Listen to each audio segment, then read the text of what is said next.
Hello, this is Karen Christine Patrick welcoming you on a Friday night.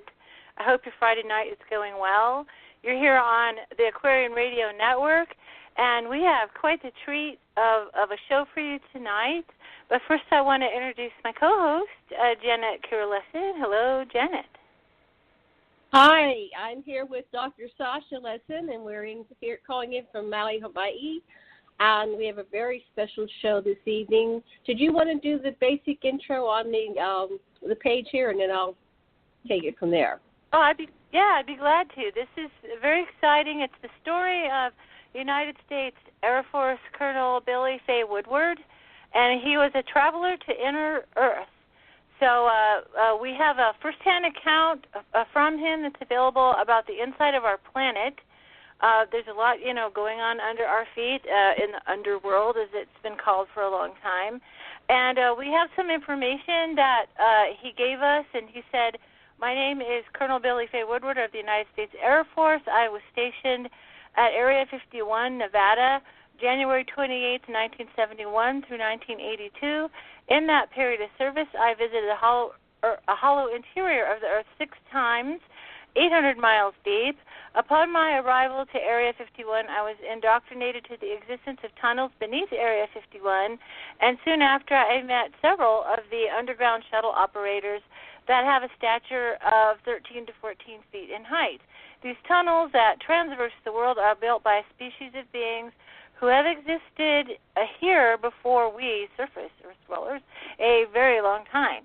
Immediately upon my arrival to Area 51, I was made aware of the tunnels and all the workings of the facility itself.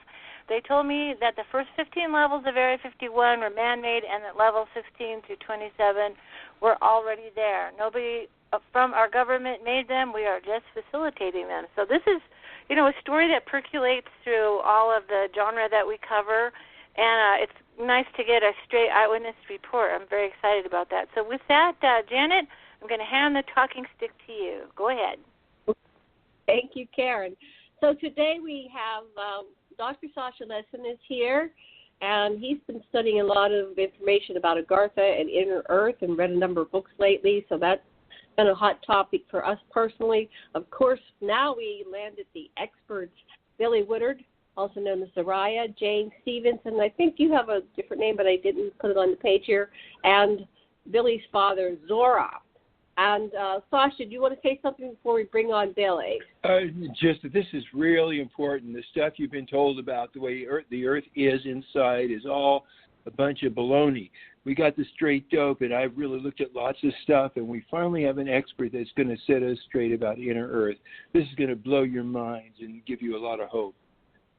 So with that, welcome, Billie. Hello. Hi, Billie. Aloha. Welcome to the show. Well, aloha to you as well. Of course, we're not in Hawaii, so we can just say hi. Yes. Hi, the rest of the world. I've been here for almost 30 years, so I always say aloha. So I don't want to go into a lot of the, just reading the story. It's better from the out. So would you please tell our listeners, this is an entire new audience for you, about yourself and who you are, your story about, how you came to Earth and what is Inner Earth, all that good stuff. We're a bunch of questions on the show. 2 hours is going to go fast. Okay. How far back do you want me to go? Well, Sasha, you want me to go all the way back to Hollow Earth, where I met Admiral Byrd, inside? Yeah, that's however it looks best to you. One of the interesting ways is to tell the most dramatic incident first and then tell how you got to it. Okay, well, let's see. To start out with, Admiral Richard Evelyn Byrd flew into the Hollow Earth in 1947. And he was allowed to come into our domain because he was a noble character on the surface world. He was also an admiral in the Navy. So he had a lot of prestige, or however you want to put that. he had a lot of clout, so to speak. And so we allowed his aircraft to enter into Hollow Earth. He went through by way of the, I believe it was Greenland, and from the alert base there in Greenland, and took off from there in 1947, February 19th, 1947. Now, you have to understand that in 1947, on the 19th of February, it was pitch black up there because that's the Arctic night. So at that time, of course, there was a moon, full moon shining very brightly when he took off. So he was, as he was flying northward, he started seeing a glow on the horizon. And he said to his crew, he says, "What is that?" So they went in that direction, and they kept going, and then their instruments start spinning. So they had to switch over to gyro. And once they did that, then of course the aircraft was, navigation was again able to navigate. But it got to a point where they started seeing corona of a sun in front of them, and behind them was the full moon. So, and of course they kept going in the direction of this light, and finally they found themselves going inward toward the corona of this sun, and it really baffled them quite a lot. But they went ahead and continued going, and then suddenly it was daylight all around the aircraft. They could not understand this; they couldn't see the moon anymore. But the head of them was nice, bright sunlight. And it was just really perplexing them. But then, of course, their aircraft was intercepted by the flying aircraft, disc-shaped aircraft, 4 of them that surrounded his aircraft and took control of his aircraft. They put a tractor beam on the aircraft and were able to take control of the aircraft. And they lowered the aircraft as if it was in an elevator to the ground. Of course, when it was on the ground, then they knocked on the door and they opened the door. And Admiral Byrd was invited along with his radio man, Howie, to come and meet with the Council of 12 of Hollow Earth. And when he entered, he was taken to a waiting center where Howie, the radio man Howie, was waiting, and he was instructed to go with the 2 hosts that were with him, which were extremely tall, and they escorted him to the chamber of the council. And as he walked into the chamber of the council, I was sitting next to my father, Zorra.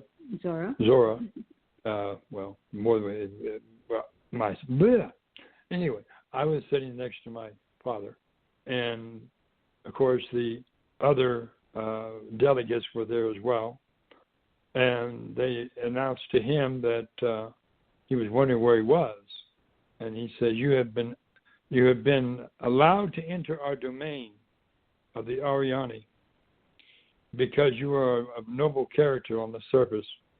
We have a message for you. And the message was threefold.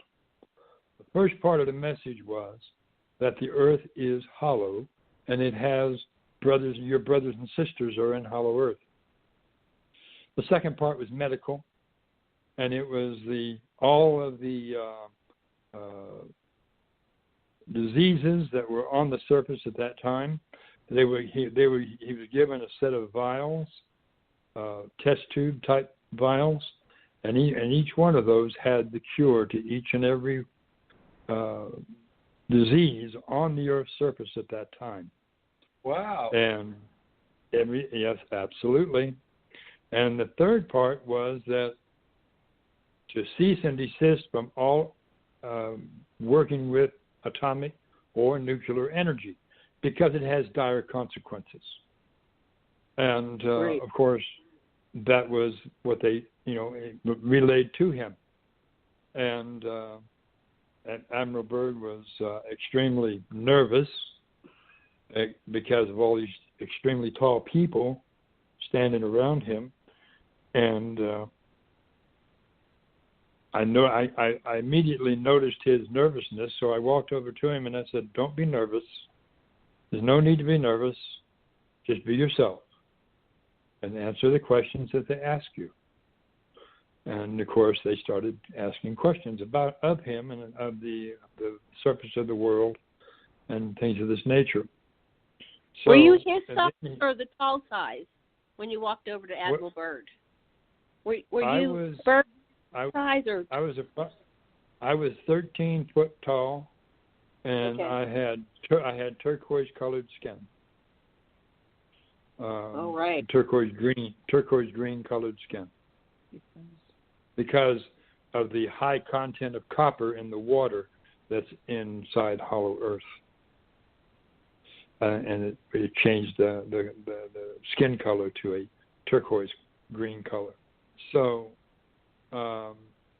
anyway, getting back to the message that they gave to him, after they gave him all this information about the reality of Hollow Earth and the vials of cures that he was given, and the instruction he was to give to his superiors about cease and desist all operations with nuclear and atomic energy. He was then escorted back to his aircraft and released. They picked up his aircraft with the tractor beam to about 2,900 feet, and they escorted his aircraft back out through the polar opening, and then released the aircraft. He was given all this information, and he was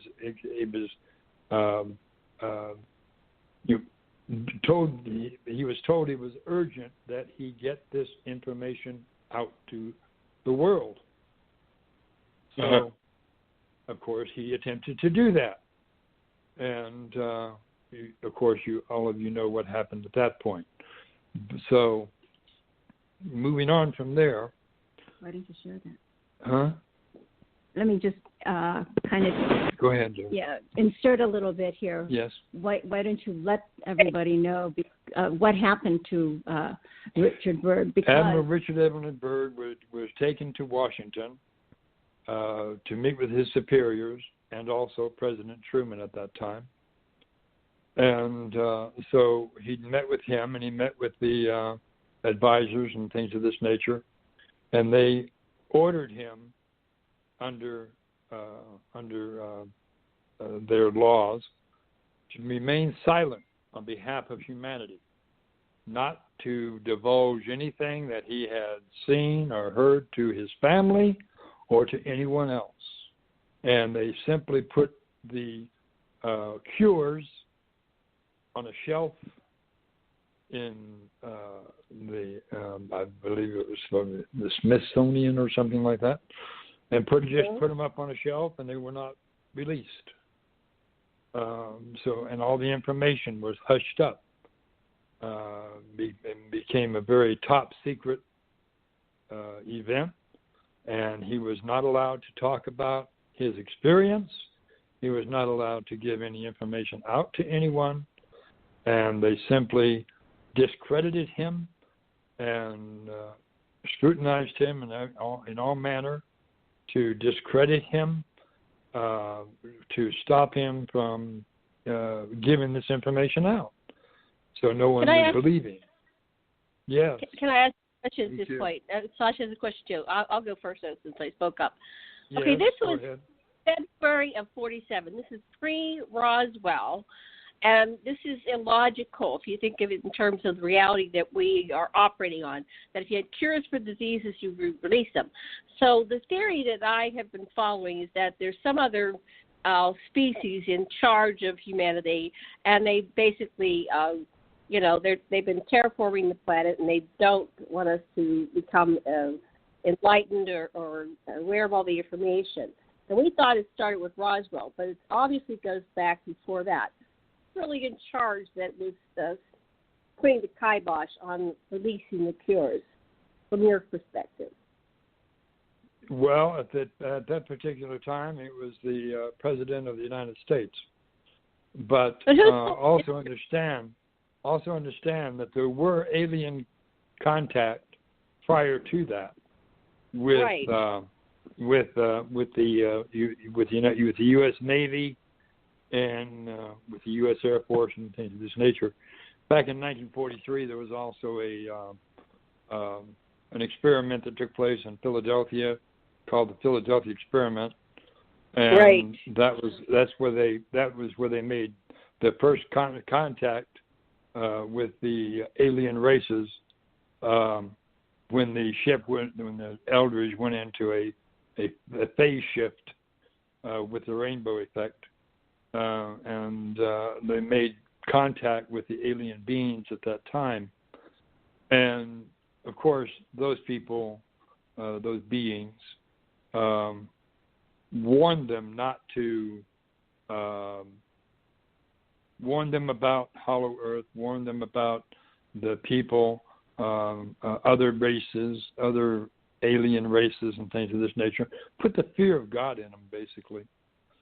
And so they wouldn't talk about it. So what we're learning from William Tompkins and other whistleblowers is that they actually, during World War II, discovered that the Nazi Germans had alien technology and had been working with all those different beings there. What did you want to ask, honey? Just, here in the story about Bird not wanting to, being able to talk about what he saw when he went in the North Pole, we have, how does that move to him being commissioned to lead the battle of the fleet into the Battle of the Weddell Sea? How was you're talking about high jump. Yeah. What made them bring him back into favor and give him an important mission, like going because he was an admiral, and he was an admiral in the Navy, and of course his rank warranted him his position. So when it came to when he was also put under strict orders via the President of the United States to remain silent, and on behalf of the expedition in 1947, the February 19th one. But he was not demoted. He was still an admiral, and they put him in charge of Operation High Jump, because of his expertise that he had, because he had been to the Arctic several times, and the Antarctic as well. So he was the one that had the expertise. So therefore, he's the one that went. So he already knew they had round wing planes. He already knew they had that kind of craft. He already knew that when he headed south with his puny helicopters or seaplanes. My gosh, it was like a suicide mission. Well, he came face to face with the crafts that were located in a place called New Berlin. New Berlin is a city that's located halfway around the South Polar opening, about halfway around it, and not in the Hollow Earth, but halfway around the opening, the curvature. And there's a city there called New Berlin, and of course it was founded by the Nazis, and the Nazi scientists and things of this nature. So yes, they did have round aircraft, and they did have aircraft that could run circles around the Air Force and the Navy. So, but they didn't know the extent of the firepower that these craft had. So they hadn't exhibited firepower yet. This was the test. Oh my gosh. Oh yeah. But understand the people in Hollow Earth are not violent people at all. They're very harmonious, very loving, and very caring. They're not into domination. They're not into annihilation. They're into peace. They're into harmony. They're into creation. They're not. They won't find a being from Hollow Earth that will have any characteristic of anything of the negative side at all. Okay, but they were under attack. This whole but not by the Hollow Earth ships. These are ships that are fighters that were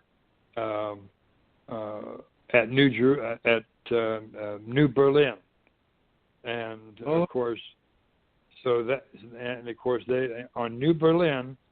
When you fly over that city, there is a Nazi flag flying there, but but still they don't.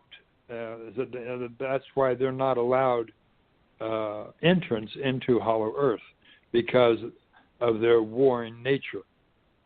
But so that, and only people that are of a harmonious, peaceful attitudes and thoughts and things of this nature are allowed into Hollow Earth. And my father monitors the North Polar opening very, very tightly, and will only allow people that want to come in if an aircraft attempts to come in there, it is seized, it is screened, and if the people on board are of the proper understanding and in accordance with the harmony and peace and joy and things of this nature, then they will be allowed in. If they're not, then the ones that are will be taken from the craft. The rest of them will be returned to the surface. Who's your father? You got this is it's got a Zorra, which we'll get to Zorra in a little bit. We're starting with Billie. How can you tell people's hearts? Can you read them telepathically or somehow like that to determine that they are of the the kind-hearted, appropriate nature to enter? Well, my father knows the hearts of everyone, and he'll know immediately if the occupants in the aircraft or the ships or whatever they are that attempt to come into our domain. He knows their hearts. He knows them immediately. He will know if they are of a noble stature, they are peaceful, they are harmonious. He knows it immediately. And so therefore, I had been with him on occasion where he had seized an aircraft that was coming in. It was a jet. It's a private Learjet, actually. And it had a few occupants in it. And he simply seized the aircraft with a tractor beam and walked on board the aircraft and, of course, announced who he was and said that, of course, understand my father has the ability to shrink his stature in an instant. So he would appear in their craft as one of them and announce to them who he is and where he's from, and that he's there to screen them to make sure that they are of a peaceful and harmonious understanding. And those that are will remain on the aircraft or will be taken on board my father's ship, and the rest of them that aren't ready will be left on the aircraft, and the aircraft will be turned around. Wow. We need someone like that on the surface. Great system. Okay, before we continue, I have one question. So you were there in 1947, and then you have to understand. You have to understand that my age, or what would be termed trips around the sun, on the surface is 65. But if you add the time that I was in Hollow Earth, that would be 1800. Okay. So I'm 1865 trips around the sun, according to your way you would rate age. So if you want to go back to my time of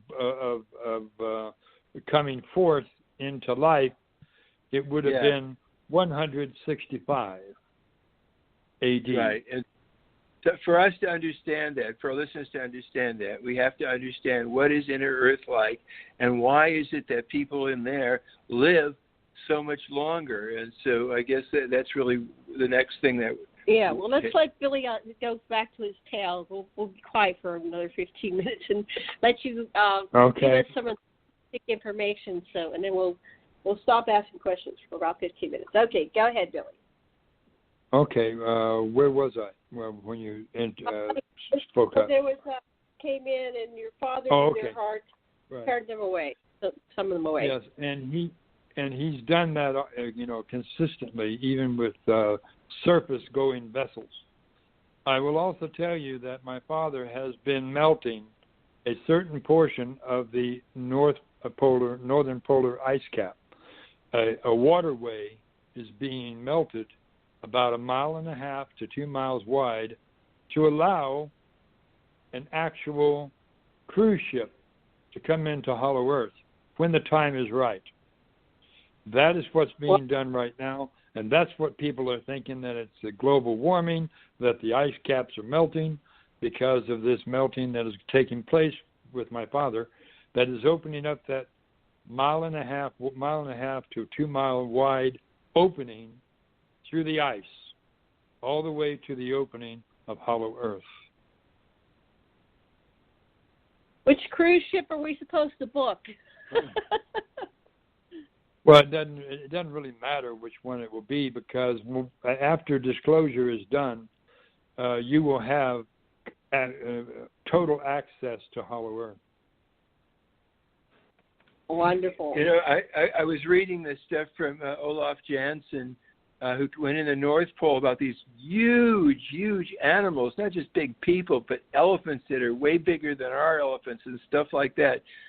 I can't wait to tell us about that stuff. All right, so go ahead, Bill. The mastodons, elephants, are about 2 to 3 times the size of normal elephants. They're covered with hair, and they have long tusks. And also understand they speak with telepathy. The common language in Hollow Earth is telepathy. And so there is no need to actually talk with your mouth. And in Hollow Earth, we don't talk with our mouths. We use mind-to-mind communications.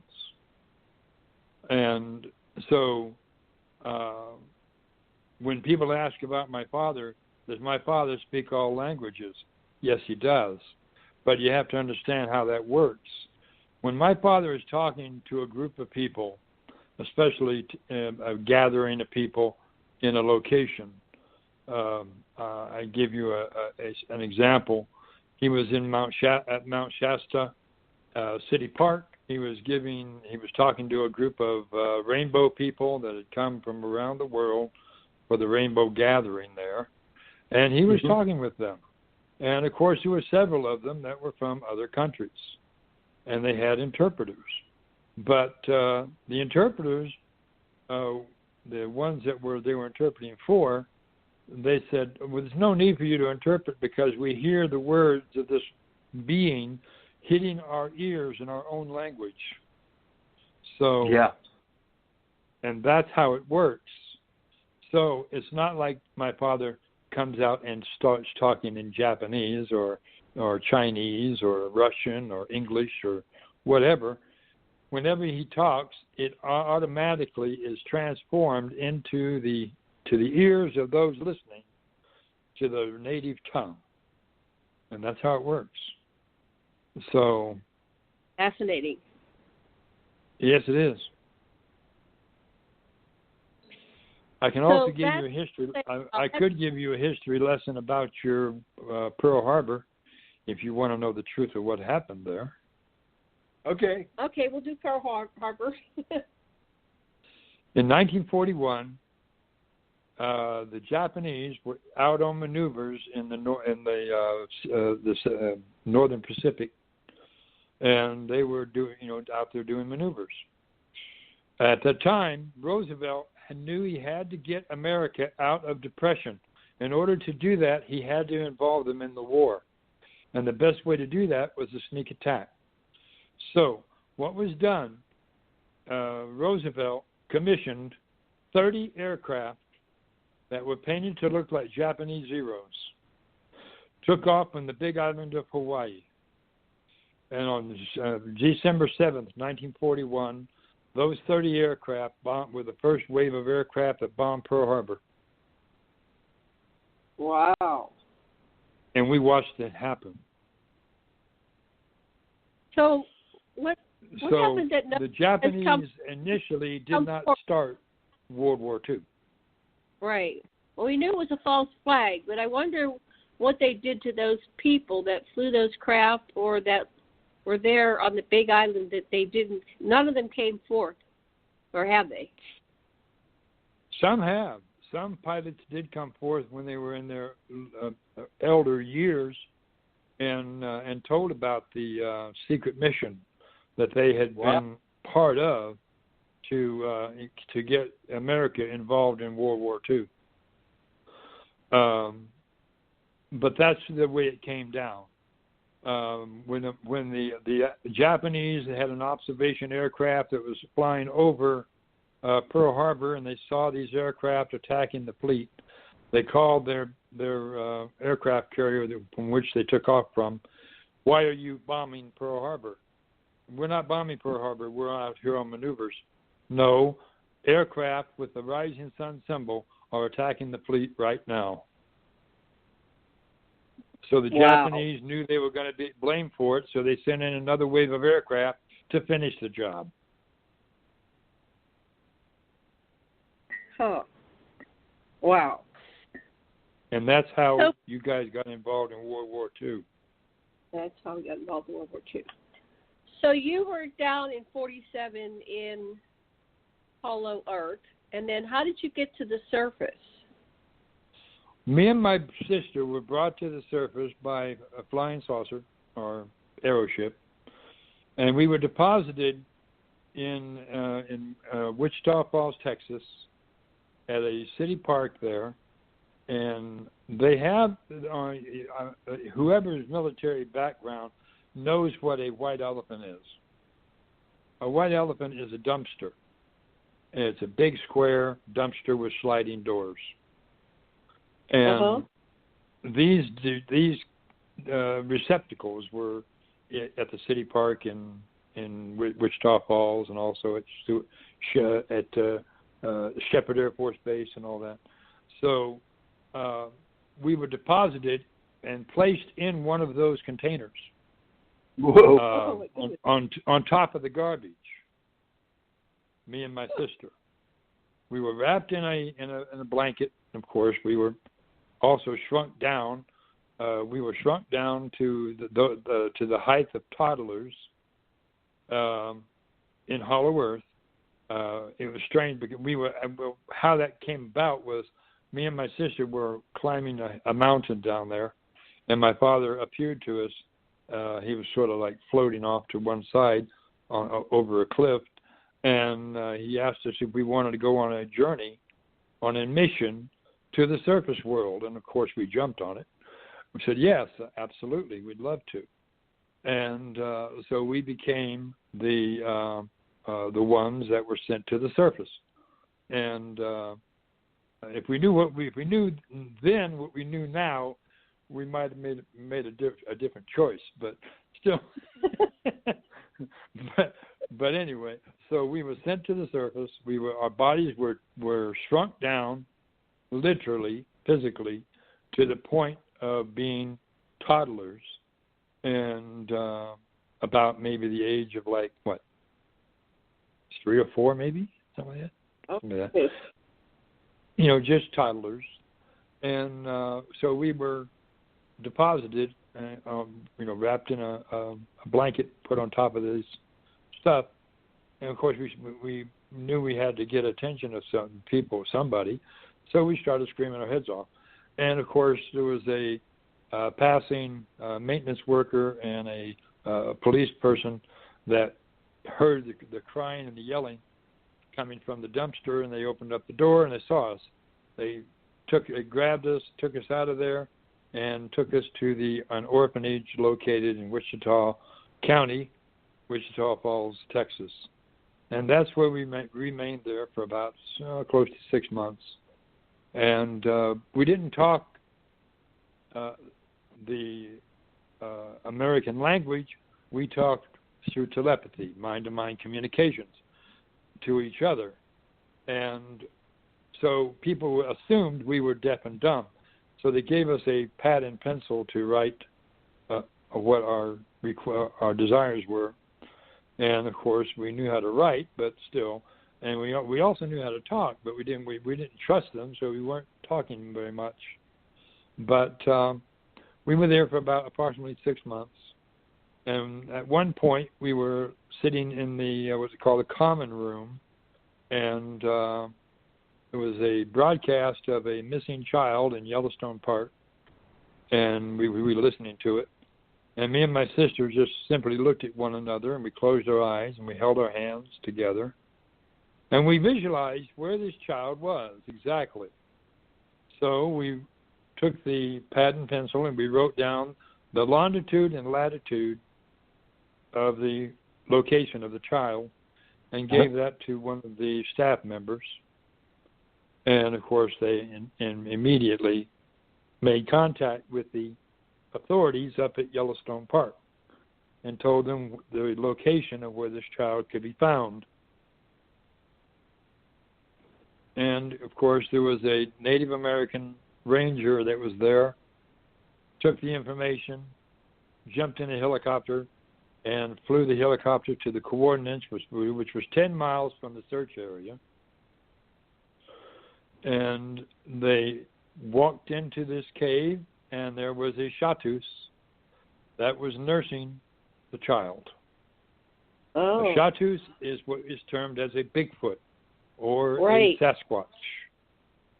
Chatus is the proper name for them. They don't like to be called Bigfoot. They don't really care to be called Sasquatch either. But they are chatus, and they speak with telepathy as well.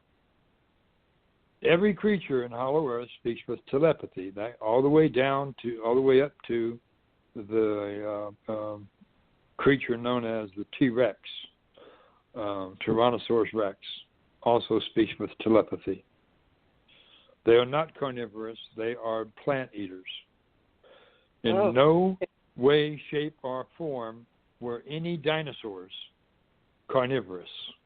They were all plant-eating dinosaurs. They never ate flesh.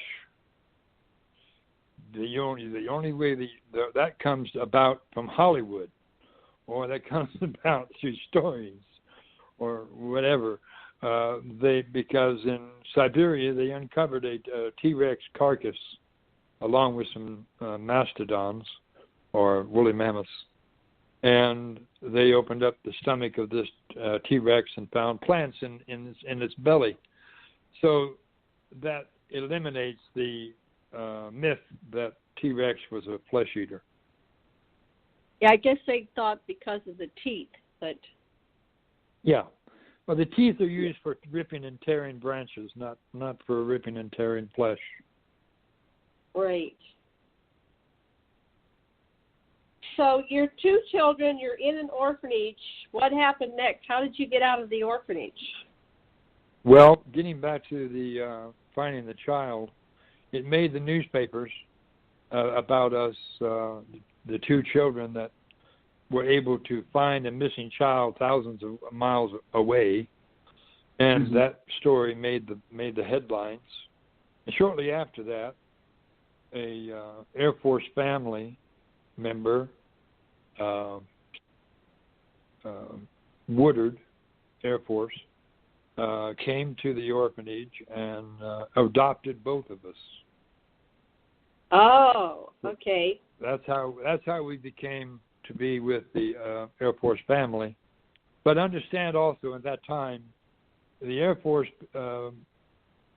families, the Air Force paid extra for each additional child that you had. And so we were assets rather than loved children. Right, and also, you know, the Air Force and other military aspects are looking for talented children that have abilities. Absolutely, and we did have abilities. We could communicate with the animal kingdom. We would sit on the out on the playground at the orphanage, and sitting under a tree away from everyone else, and we would have birds land on us. We would have squirrels come down and eat right out of our hands, and we would occasionally we would have wild animals show up and also come up to us as well.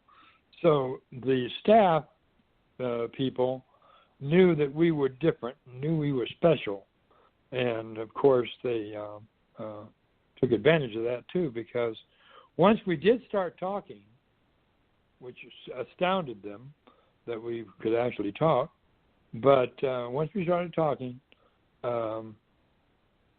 we stated that they said, well, why haven't you talked all this time?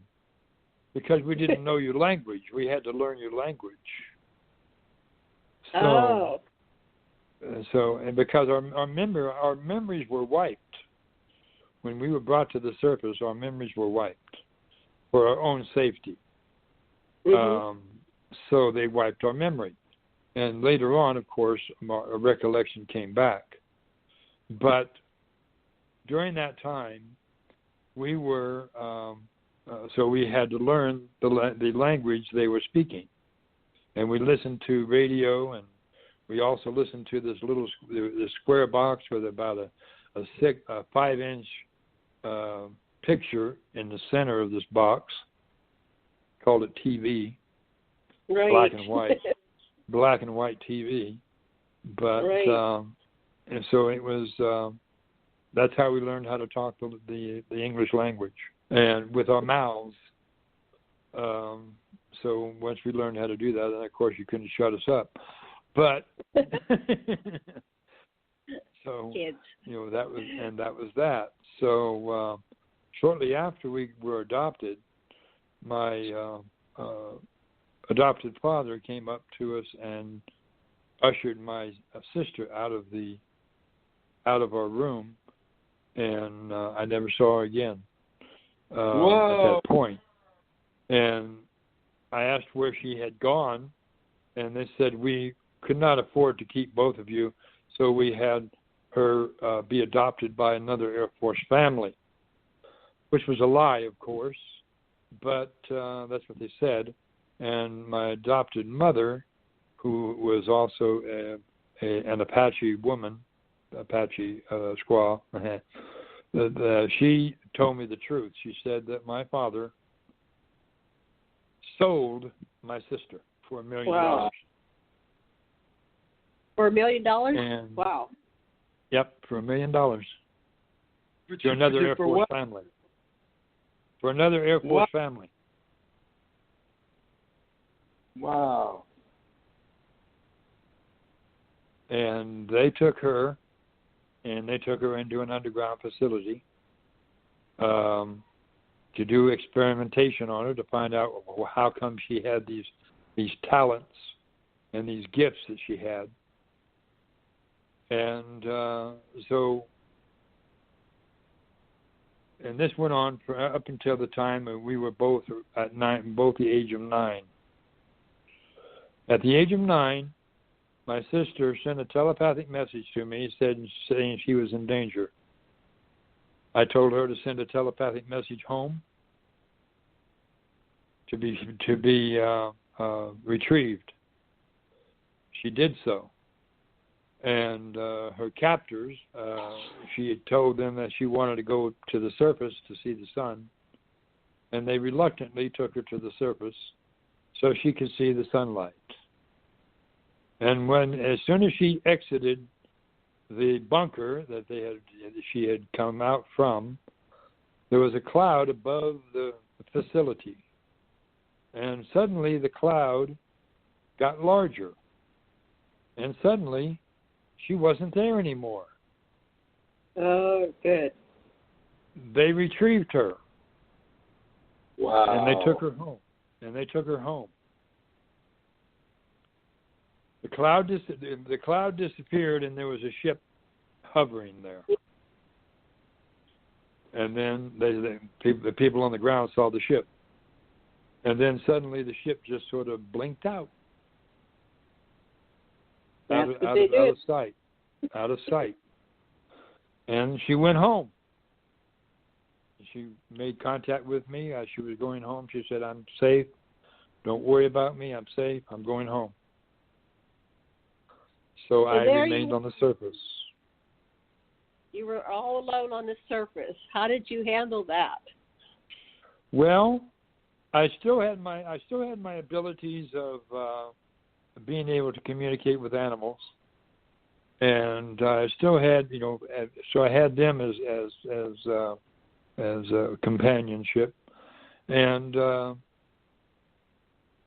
but I also shortly after that time, you have to understand how we were born. We were born both male and female in one body. So I was. The medical term is hermaphrodite. So, and my adopted father was a sick man, and he used my body for a sex doll, but made 6 to 10. So I went through hell, pretty much. Did your mother know that was going? Did your mother know that was? My mother didn't know, because every night after dinner, my adopted father would slip her a sleeping formula that would knock her out, and so she was unaware of what was going on. Wow. Or whenever she didn't want to have intimacy with her husband, I was the recipient of his lust. Oh well, but I survived it, and that was that. At age 10, I had went to school, and the girls there were talking about how their parents loved them, and I blurted out and said that how my father loved me in detail, and of course that didn't go over too well with them. They just literally freaked out, and they said, "That's wrong. That shouldn't be happening. Don't let him do that. It's not right." And they went home and told their parents, and of course the parents got upset and came to the school, and they started talking to the school about it, and then they called me into the office, and to reiterate what I had said before, I was innocent. I didn't know any better, and I told them everything. Were just naive. And of course, it was naive, uninformed. So of course, when I went home that day, and that night, my adopted father came in to have his normal ritual with me, and I fought him. I said, "This is wrong. You're not supposed to be doing this. How do you know it's wrong? Who told you?" And I told him what I had said to the girls at school, and he immediately stood up. And he started saying, "Oh, my dear God. Oh, my dear God." And he left the room. He left the house. he came back. He came back the next day, and he told my adopted mother that he was taking me into the base hospital to have my tonsils taken out. Oh, wow. So she said, okay, fine. She didn't know anything, but she didn't know what was going on. So Great. he took me to Sheppard Air Force Base Hospital, and he coached 2 surgeons, Oriental surgeons that he knew, that owed him favors, to do the surgery. They took out the ovaries, they took out the uterus, and they sealed the vagina. They did that so he would not be prosecuted. But my body, for some reason, refused to cooperate, and I kept forming into a female body. Oh. So at age 12, I was 5'7".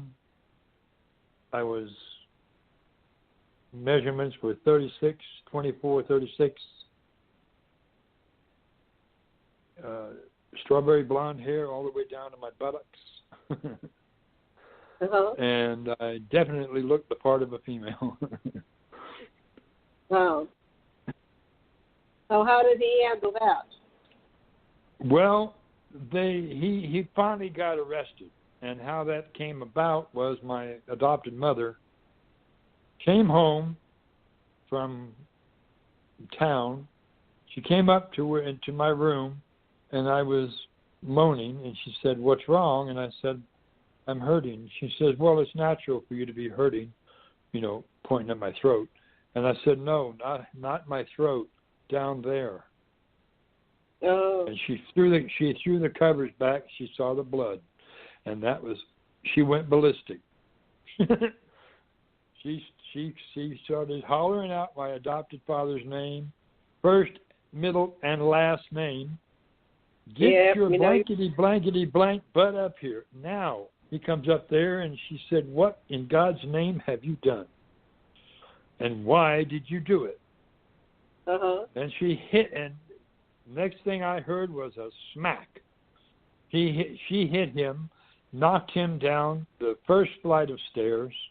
She was on him like white on rice. She hit him again and knocked him down the second flight of stairs. Then she went to the kitchen, and I heard the rustling of drawers, and I knew what she was doing. She literally grabbed a butcher knife and went after him. Whoa! She was going to castrate him. And, of course, she wrestled with him out into the front yard. She called the police for them to come and get this animal out of her yard before she killed him. And, of course, they came.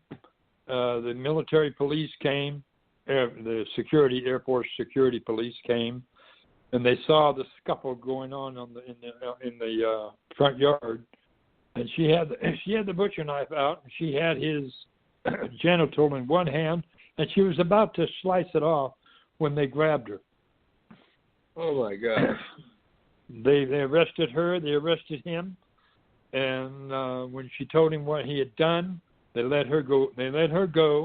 And they kept him, and they took him to. He spent several years in Leavenworth. Wow. And I was sent to a Apache reservation in Arizona. What was that like? Was it better? Well, it was interesting because my adopted brothers and sisters, which were also Apache, they accepted me as one of their own. And, of course, which was a wonderful thing. And so that's why we had lived the remainder of my portion out before I went in the service. And, then I went to Tennessee for a while. And while I was in Tennessee, I was in school there, and junior high, And I had to go to school, I had to go to the high school to be with my brother who was taking his final exams. And I was there waiting for him, and they dropped all these papers on my desk. And I looked at them. I knew the answers, so I answered them.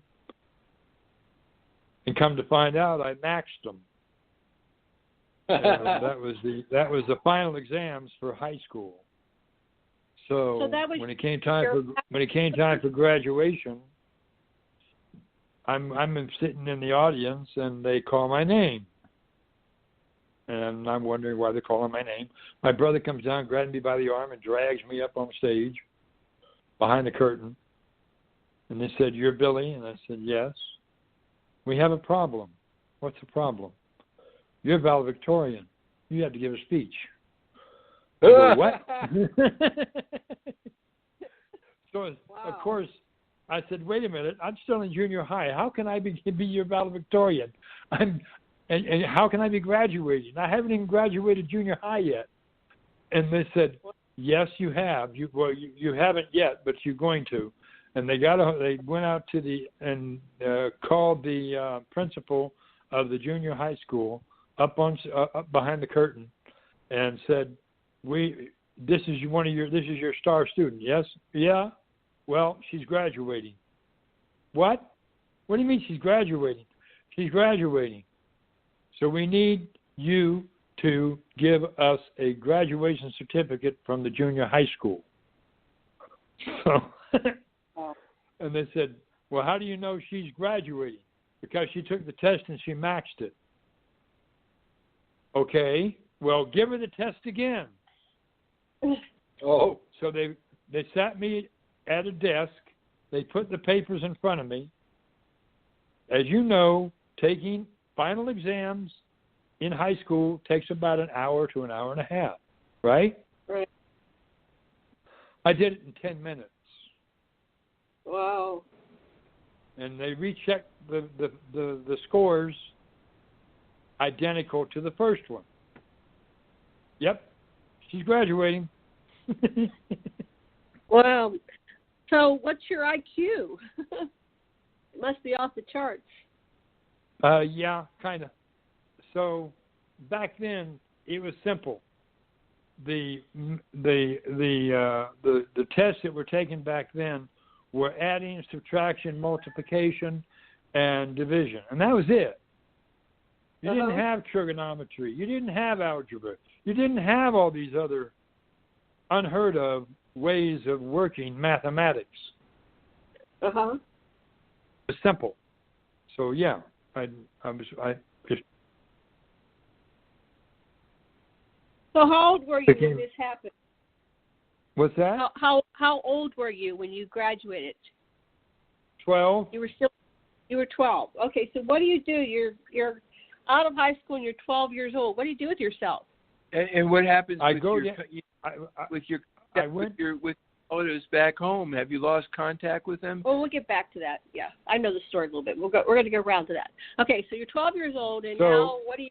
I'm 12 years old, and I go down to the 5 and Dime Ben Franklin to get a job. And I fill out the paperwork, everything but my age. And they said, "Oh, you forgot to fill out your age." So I put 12 on there, and they looked at it, and they go, "What? No. You're not 12. You can't be 12. I'm 12. I just graduated high school." And they go, "Oh, you're the whiz kid." And I go, "Yeah." "Oh, okay." Well, they called their manager or owner of the store down from the balcony. He comes down. He goes, "What's going on?" "Well, she wants to go to work, but she's only 12. "Well, tell her to come back when she's 15. And they said, "No, she's a graduate from high school. Remember the one that graduated, made the headlines?" "Oh, that one. That's her?" I said, "Yeah, that's her. God, she looks like an adult female." And of course the owner of the store said, "Well, put her in the back, stocking shelves. Out of sight, out of mind." Right?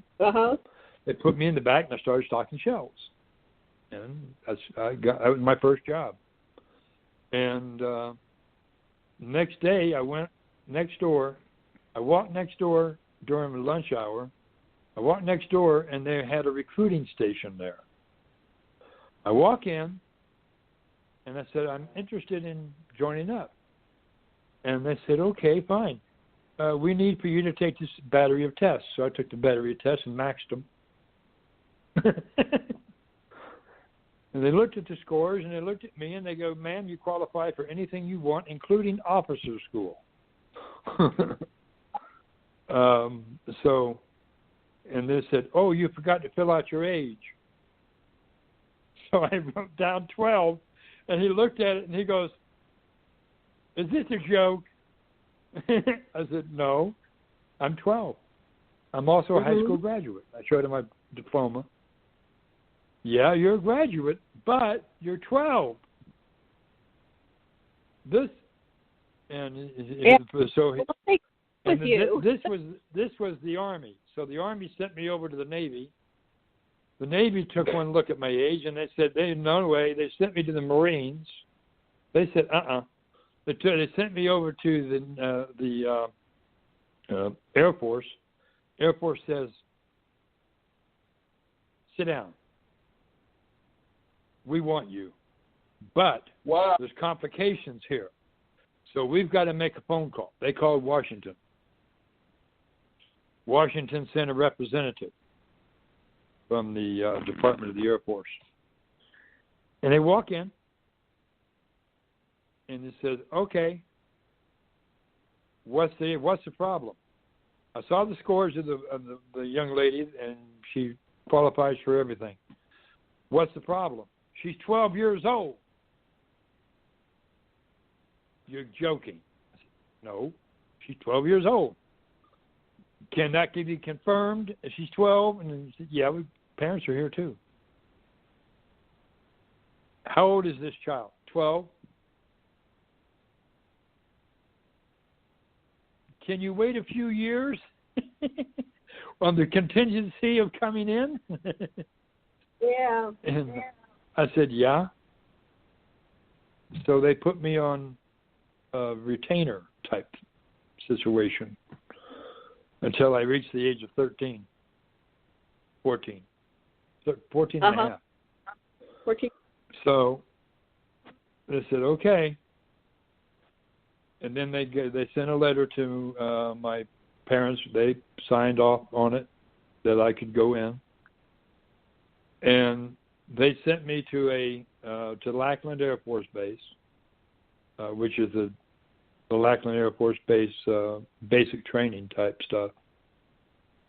And they put me in a school there for about 6 months before I even did any training, because I had just turned 14. Did you keep getting bigger? Did you keep getting larger and larger? Yeah, I was growing, but I'm only 5'11" now.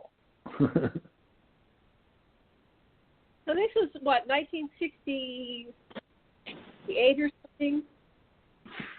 Something like that. Yeah. And okay. So when I finished the school that I was going to, then I got assigned to the drill sergeant, which was a female, and she said, "You come with me." So I went with her and went into her cubicle, and she says, "You're going to sleep here." Wait. You're going to sleep here because I don't want anyone coming up pregnant. Oh, yeah. And I said, okay, fine. So I stayed in her cubicle for the first segment of my basic training. About halfway through, the girls confronted her and said, why is she not out here with us?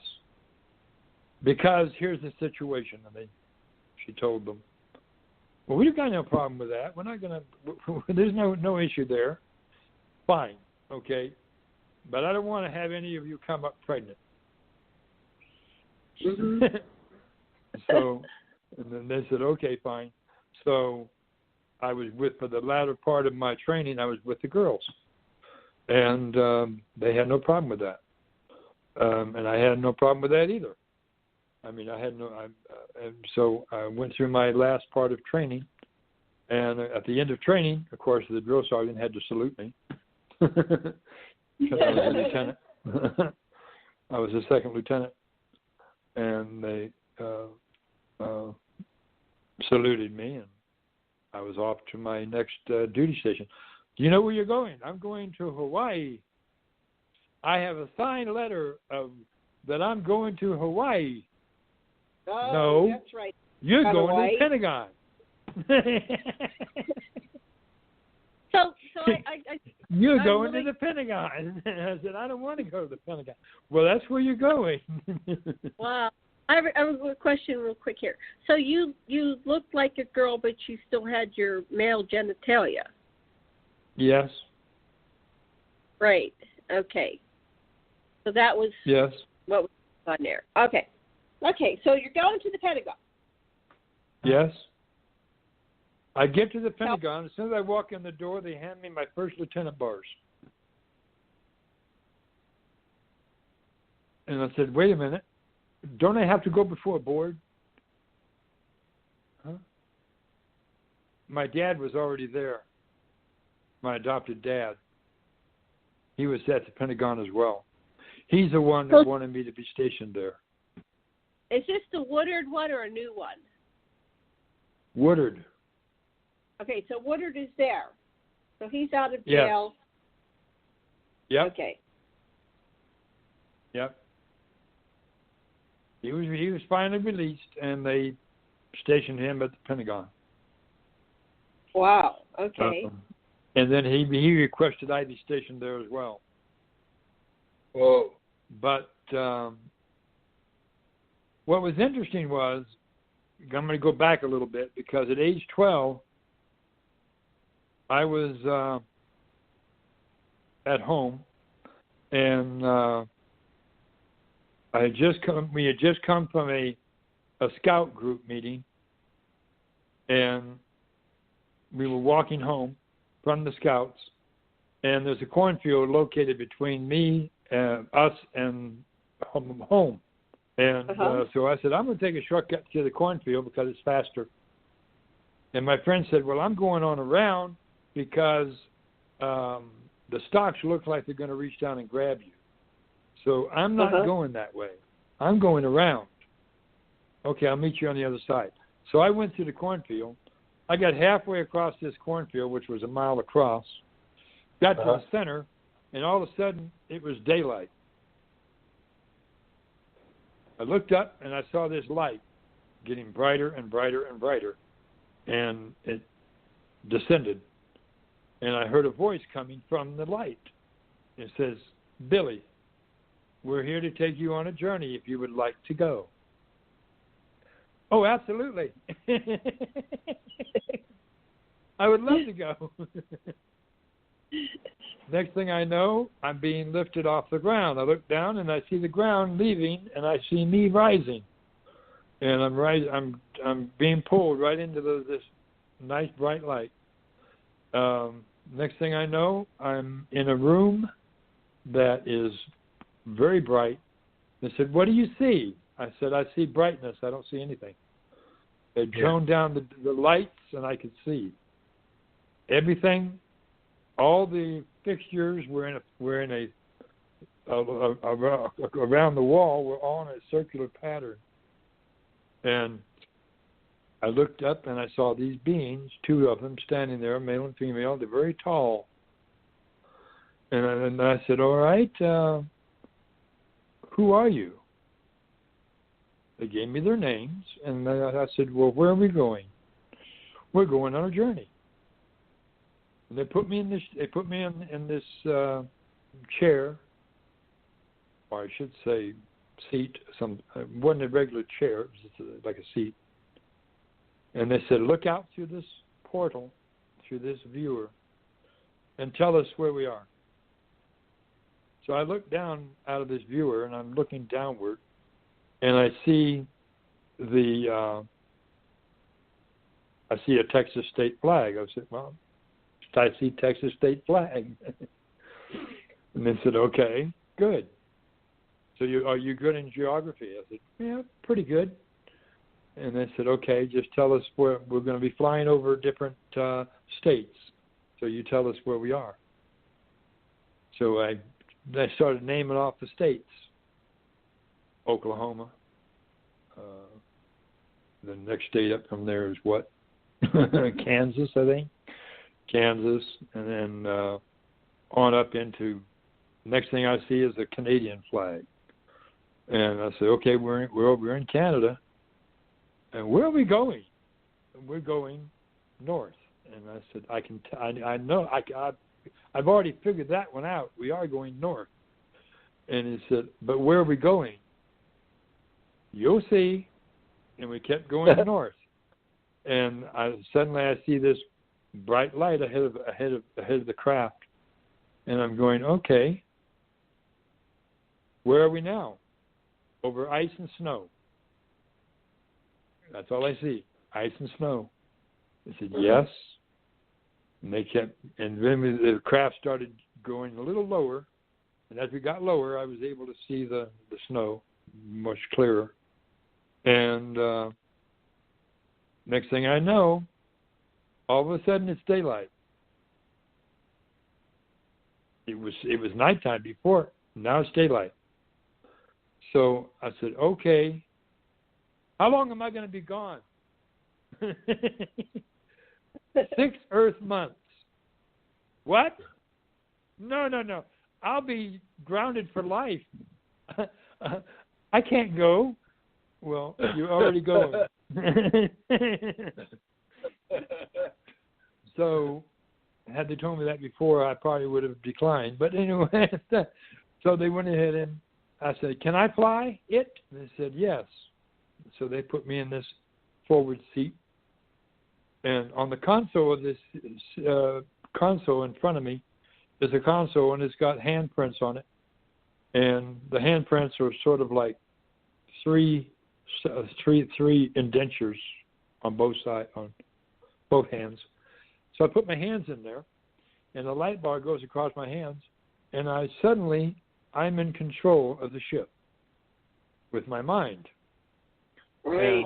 And so I go, all right, this is neat. So I say, left. The ship goes left. I say, right. The ship goes right. And so we're going along, nice, steady pace, and all of a sudden I do an L turn. And that kind of knocked my hosts off balance a little bit. But they said, okay, that's okay, that's good. Now we better take control of the ship now. So, the next thing I knew, we were landing. And I got out, stepped out of the craft. I looked up and I saw a sun that never moved. And I said, wow, that's cool. And then I was met by several adults, and they started talking to me. And as I was walking, I came across, I was approached by a few.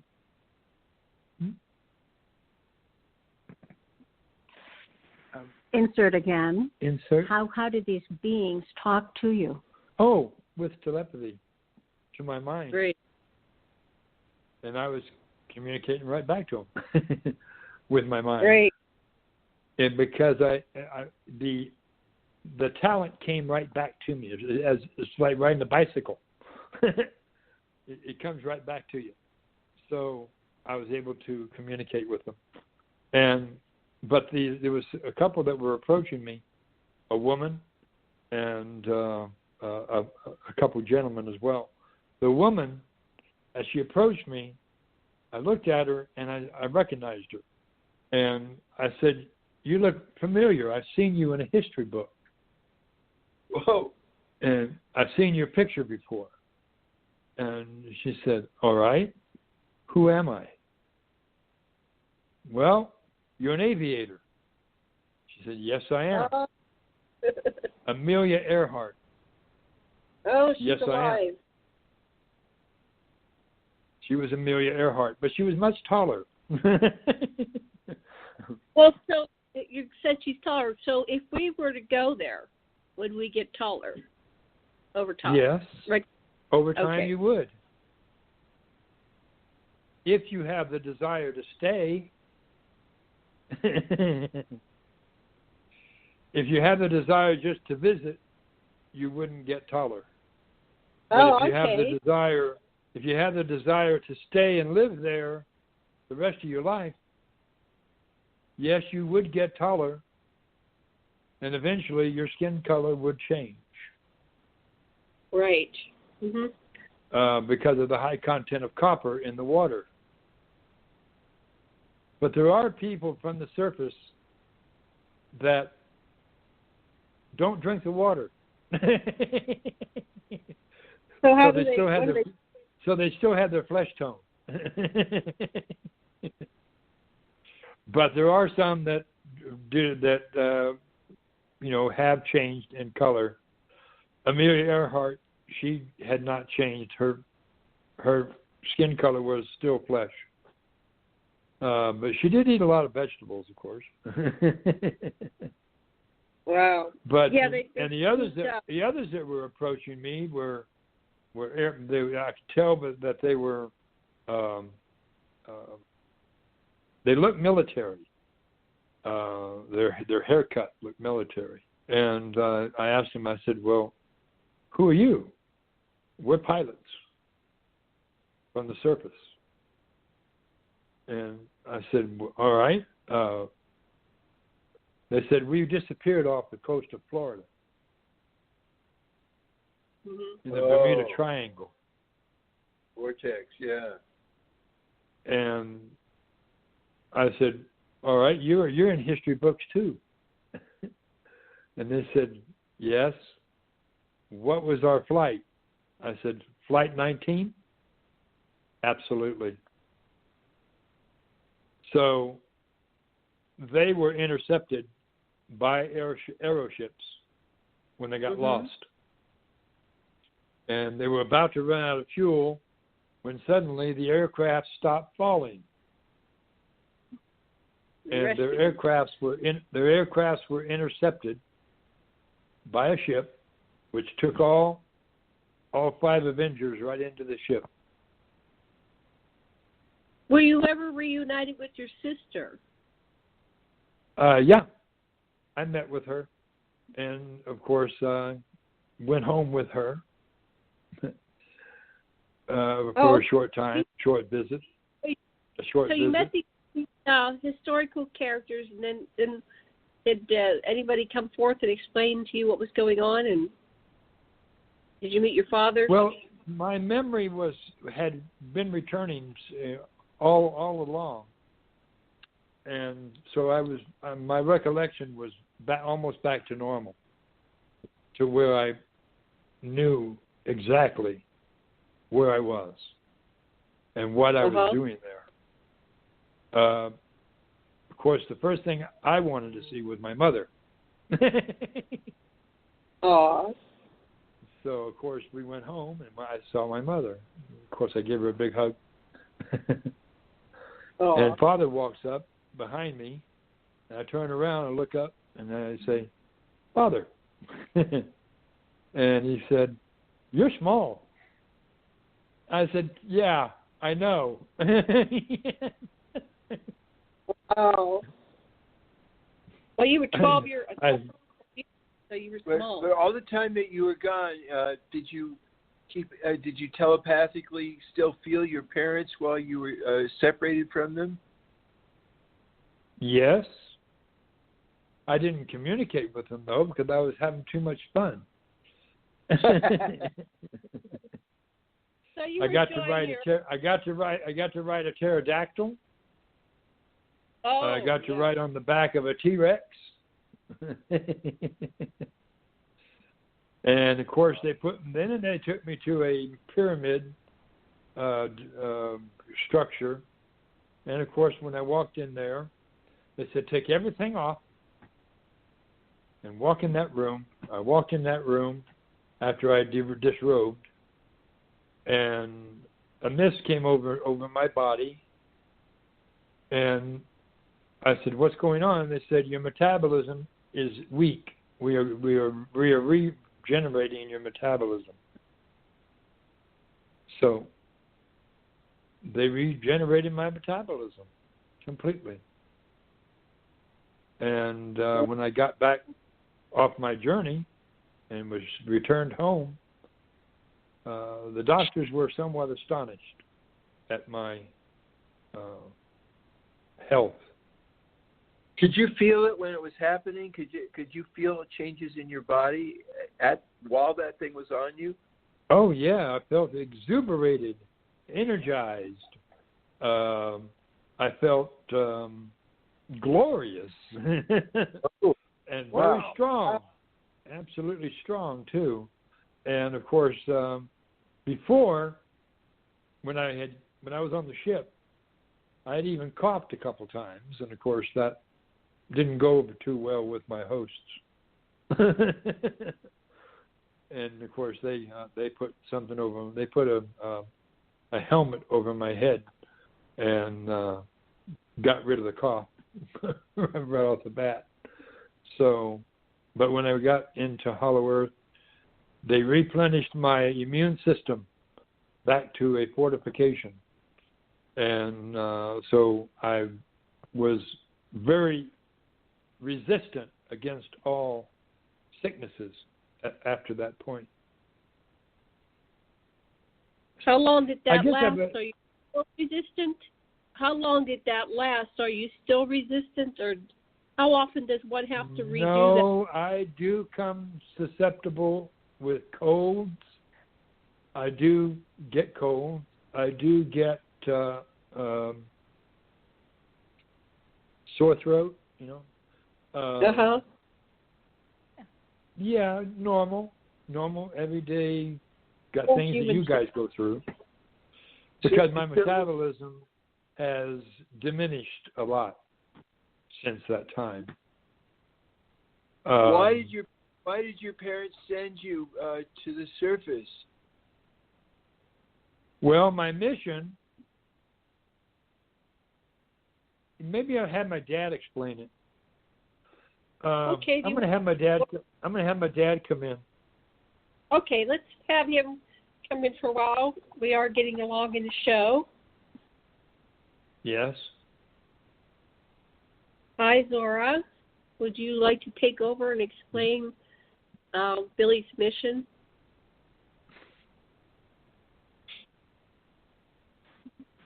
This is Quasar, Jane. And usually yes, I just want to explain a little bit about what happens when they trade bodies. Okay. So what happens is not like a regular channeling where the channel comes through and is usually still there in the same body, right? In this particular case, we call this a trans channel because Billie completely leaves his body. So the essences change. So when Zorra comes, it's fully Zorra that is here in the present, but occupying Billie's body. And now Billie is elsewhere. He's taken over Zorra's body wherever Zorra is at. So as we are speaking, now we have Zorra. Hello, Zorra. Indeed, beloved master. How be you this day? I'm very good. You're already at a wonderful interview. Indeed. Yes, with Karen and Kira and Dr. Lessin. So, Indeed. Yes, so you're here. And how be you, beloved masters? Oh, we're feeling great. We're so delighted you're here, Zorra. Thank you for joining us. We just asked, what in the world did you send your kid up to the surface for? Yeah, since we live here, we think, why would I do that to my kid? Understand. We had, as you understood, Admiral Byrd was prevented from giving forth the knowledge that he was given to the surface world. So we had to send another ambassador, if you will, to the surface. And that was my child. And wow. So that is the reason that Zaraya is on the surface. To give forth the knowledge. To give forth the knowledge that the hollow earth is real, that the population living inside of the planet is your brothers and sisters of hollow earth. You also have brothers and sisters in the crust of your planet as well. So did you know that? Brothers and sisters, we're aware of this. We've been getting a lot of information from various sources, and so the mission's working. We're becoming aware of what's going on, and we've been looking for validation. So it's delightful that you're here with us today. My question is, when you say brothers and sisters, are we all genetically related? You are indeed. Understand, beloved masters, all of you walking this earth, or what is termed as gods and goddesses. Now this you do not know because you have not been taught this. Your religion will never tell you that, and your so-called higher education will not either, because they don't want you to know it. That is why you have been kept under what is termed as a thumb shelter with your governments. But now the truth is coming out of what and who you are. In the Old Testament of your Bible, you have what is termed as a scripture that stated, God said, let us make man in our image, in our likeness, and with our powers and abilities. That was not put into your publication, your Bible, but it should have been. In the New Testament, in Matthew, when Sananda Jesus was talking to the disciples, he says, marvel not what I do, for greater shall you do. If you only believe, you can. And I can assure you, you can. You all are gods and goddesses. If you just think about it, the spirit within you will bear witness to this. And you will know, you will feel a leap of joy that will well up within you, knowing that you are a god or goddess. And this is what you are, have always been, and always shall be. And you are also brothers and sisters. You are one with all life. Do you find that hard to believe? No. Not at all. Not at all. Understand, every creature on the earth has kinship to you. Whether it be a cetacean, whether it be a squirrel, whether it be a bird, whether it be a beast of the fields, bears, tigers, lions, whatever, you are in relation with them. Trees as well. If you think about it, your nervous system looks like a root system of a tree. And your nervous system acts accordingly with the root system of trees as well. Trees are also part of you, and you are part of them. So, people will say, well, you telling me I'm part plant? Yes, you are. We're all rooting for each other. Yes, we're all. And that is a truth. From surface dwellers we get separated, and when did we get separated from surface dwellers to hollow Earth and Agartha and the other, Well, you mantles? understand this, beloved Master. Mm-hmm. Also, besides being gods and goddesses on this earth, you are also not native to this planet.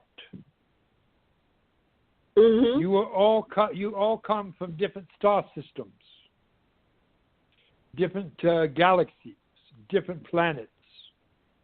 None of you are native to this world. Yes. So, and the first race to be placed upon this world, experimental race, were the ones that are called the dark race, or the Mushabans. They were the first race. And then the other races came afterwards. Were they humanoid? What was their form? What was their avatar form? Oh, they were human form. Human form, uh-huh. You also have, in the sea as well, besides cetaceans, you also have the mer people too. Yeah. Mm-hmm. Where does mer the people in this story? Mer people Go ahead. are, what is term? Mer people are part human and part dolphin. Oh. They are not part human and part fish. Because the metabolism and the anatomy of a dolphin is the same as a human. Mm-hmm. So you are compatible with dolphins. So when you think about mer people, or mermaids as you term them, you have seen them in books and fairy tales that they are half human and half fish. That is a wrong statement. They are half dolphin and half human. And when they go on shore, they do transform to have feet. They have that ability. The drawings for what? Were just a fluke. Yeah, so they face different ways. You can tell by which way the bottoms go, whether it's a dolphin or a fish. Right. Well, they made their tails a lot longer than a traditional dolphin tail, which seems to be kind of stubbier, more of a propulsion system. All right. Yes. So, was that a biological hybridization process that was done intentionally? The mer people? Well, understand, they come from the planet of Sirius. Okay. And they were placed in the oceans here. So there is a population of 1 million or so of them in the oceans of the world. They have what is called pods, communities, if you will. And the reason you haven't seen them is because they don't want you to see them. Mm-hmm. But if you have the desire to see them, you can. You just have to manifest that meeting. Right. So how many species? And some of you here are also ancestor to them. So I was talking to Billy at one point on the phone before the show, and he was mentioning how many different kind of sentient life force species are here, like the Draco reptilians, the Greys, the Anunnaki. What's really going on? There are no Anunnaki on the surface. You have no Anunnaki on this planet anymore. Okay. They have been banned from this portion of region of space. You do have good Anunnakis as well that did not fall under the the genocide plan that was meant for you. So there are the good Anunnakis as well, but also you have what is called the ones that cause much havoc and much confusion and much suffering on your planet as well. They have been removed from the planet. So who removed them? The Galactic Federation of Planets. So maybe you can explain us a little bit about that configuration, because we have models of it from like Star Trek and Star Wars, and I'm a contact. It is science fiction, right? But I'm a contact experiencer, and I've had some contact on my own, right? But it's still, kind of left foggy and not 100% clear. So the Galactic Federation of Planets, are they who's Indeed. Are they the ones in charge? Well, they are more in charge than your governments are. Okay. Yes, they are the ones that are calling the shots, so to speak. Understand, in the past you had what is called an incident where an asteroid was coming on a collision course with your planet, and it came in over Russia, and my ship was dispatched to obliterate the asteroid. I caught up with the asteroid. I went through what is termed the tail. I dematerialized my ship, rematerialized inside of the asteroid, turned my force field on fully, and then exited out of the dematerialized and exited out of the asteroid again, and then it imploded. And that was just a few years ago, right? What did it do to the ground? Yeah, that was a few years What ago. was its effect on the ground around? It didn't. Say that again? What did it do? What were the results of the explosion? Well, had there not been an explosion, we would not be having this conversation. It would have killed everybody on Earth. It would have obliterated the planet. Wow. It was 150 miles in diameter. Oh, my gosh. Had it struck your planet, we would not be talking. There's actually a lot of YouTubes of that. I'll show you that later, honey. That was a few years ago. Thank you for saving all of us. Indeed. And so if that was an outward showing. That was an outward showing that you are protected. Well, thank you. And I will also tell you, you will never have a nuclear war, ever. We will not allow it. Oh, good. Stop that guy, for heaven's sake. Yeah. We've got a lot of... just recently, what is called, just a day or so ago, yesterday, I believe it was, day before, I was dispatched by Prime Creator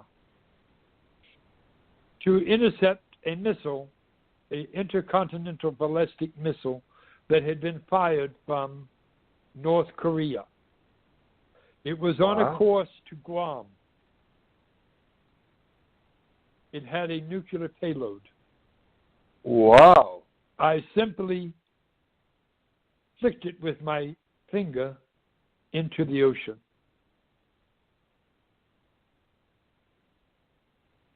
So you will not have any nuclear exchange from any nation. Wow. We cannot allow this to occur. Thank you. We've seen that type of it in the past. Was that you? Did you go over these different military facilities and turn the nukes off and on? We've seen a display from somebody. Ashtar's fleet did, yes.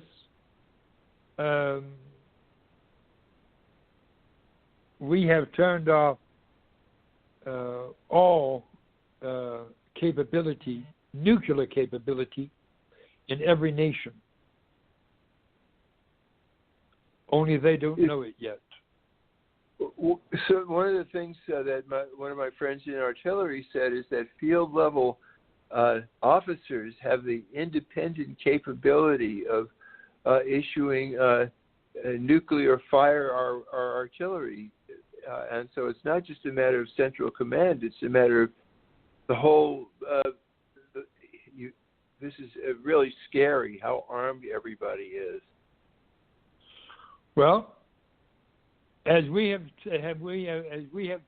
told Admiral Byrd when he was there, we told him if we have the capability to split the ocean floor to allow one of our ships to go in and out, and to create a vortex of water to go 30,000 feet into the air, and to allow ships to go in and out of hollow Earth.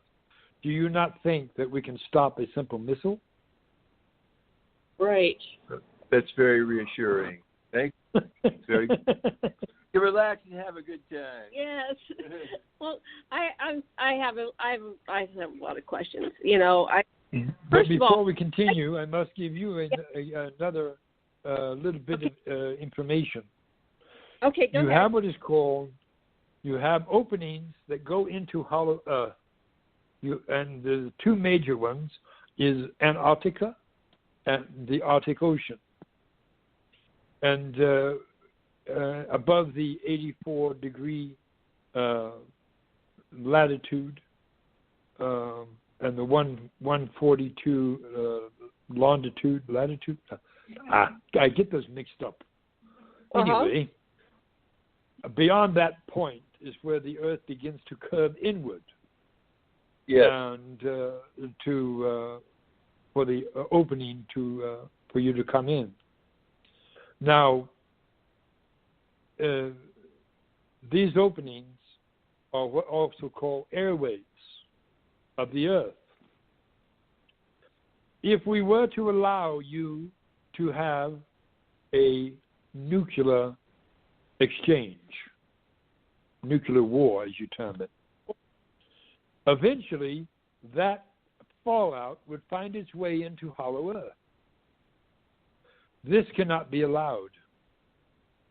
That's why you will not be allowed to wage a nuclear war with any nation at all. Right. What about Fukushima and things like that? Will that come into your realm as well? That is being rectified as we speak. We have placed boxes on your coastlines. These boxes are about somewhere between 4 to 5 feet square, and they are been placed on the different coastlines. And what they are doing is they are sucking up all of the radioactivity in the oceans. The Kishi boxes. And we have done that on every coast, not just America, but also Japan and Russia, and what is termed China, and what is termed England. All your coastlines have these boxes.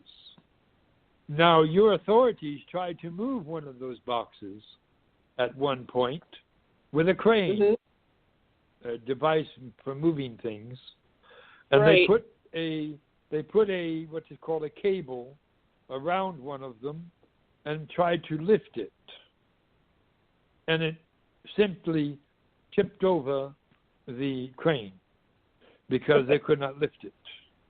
But yet, a small child walking on the beach walked up to it and pushed it aside with her hand. Wow. But yet, they could not lift it. With all of their technology, they could not lift it. And it simply sank beneath the sand. And they are still there, and they are still doing their work. We also have a ship that is stationed above the caldera in where it is called Yellowstone Park. Oh, okay. This ship, the immense size of this ship alone, is in such a circumference that it totally encompasses the entire park. Uh-huh. If it was to erupt, it would simply be absorbed into the ship. Wow. We have a ship that was stationed over Fukushima when it went off. And it simply absorbed all of the radioactivity coming from there as well. Wow.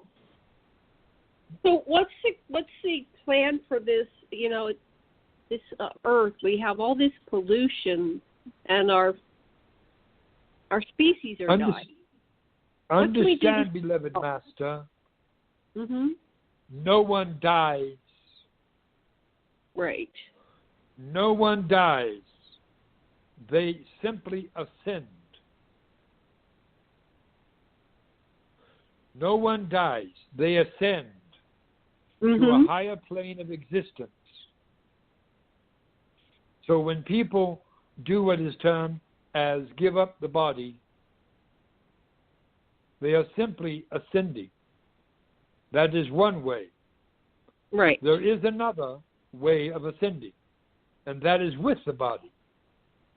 Now, this has become quite perplexing for those present when this occurs, because in hospitals, it has happened many times.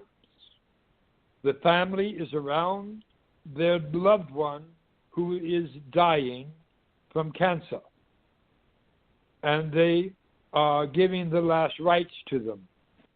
And all at once, the body begins to vibrate and glow. And suddenly, the body is no longer there. So, they are quite perplexed because there's no body.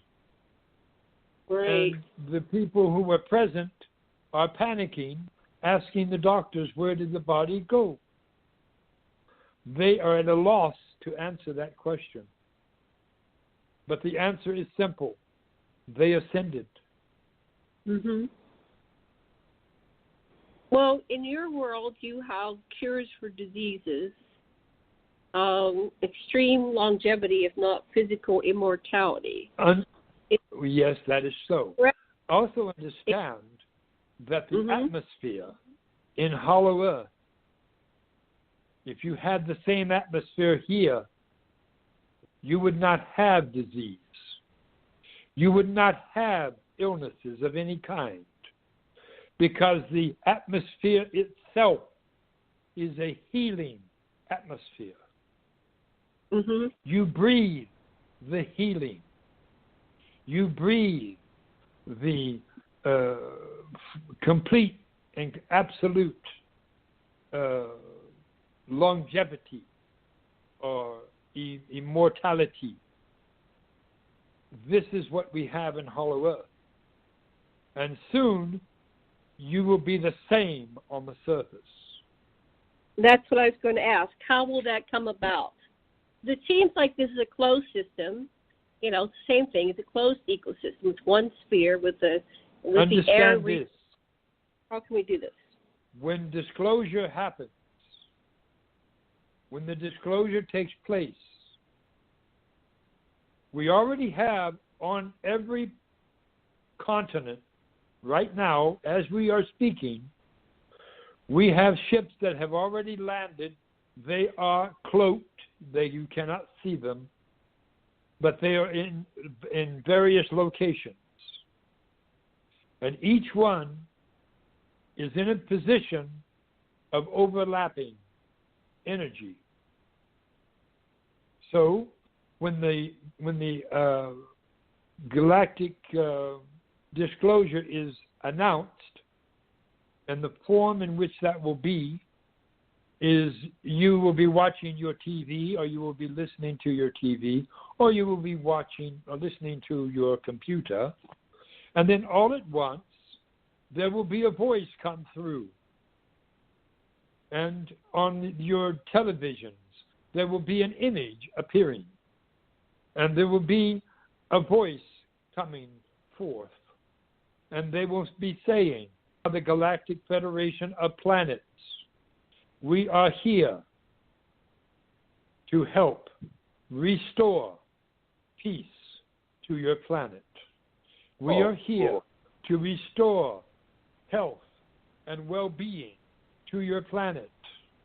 We are here to assist you in your evolution to the galactic humans you are.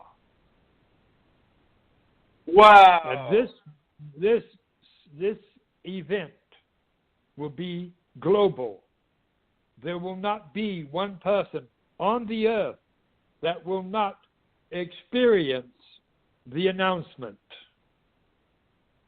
So, when this takes place, even the Aborigines in Australia, in the outback, those that are in New Guinea, the headhunters, those that are in out-of-the-way places that normally do not have any type of communications, the voice will come from the sky. So I received that download a year ago in February of 2016. That exact vision was downloaded to me in two nights in a row. And then they came up with that movie, Rival. So I've had contact. But we don't know when. Is there what's keeping this from happening? Well, what I'm about to tell you, you have not heard this before, but many have heard it already. 2017 is the year of disclosure. Mm-hmm. By the end of this physical year, if all goes according to divine plan from Prime Creator, the announcement will be sometime before the end of this physical year. I want to break in for just a second to say we have about 5 more minutes, so we can either end the talk or go into overtime, whatever anyone chooses to do at this point. Well, why don't that we would just be up to you. Yeah, Karen, why don't we finish this sequence to a logical conclusion? The balance will be available in the archives. Those who are listening will stay with us. I don't think you'll get kicked off. That may be the thing that happens. We might all get kicked off, but in the past, it's just allowed to go. So let's continue, and we'll see what happens. But we're going to max it at about maybe another 15, 20 minutes talk. Do you have any out there who needs a healing? That does. Well, I'm looking at polyp surgery, nasal polyp surgery on September 7th, and I'm not really wanting to do it. It means cutting and blood and great discomfort. Do you have someone there with you? I have my beloved husband and kitties. All right. I would like for your beloved husband to come and sit in front of you. Okay. I'm going to rub my hands together. I'm going to say receive. You're going to count from 5 to 1, and you're going to say, I receive. Then you're going to say, from the goddess of my being, I am completely healed of this nasal issue, polyp. I am completely healed of this polyp issue, and I know it. And by saying that from the goddess of my being, you are awakening the goddess of your being. You term it as the subconscious, but it is in actuality is the goddess of your being.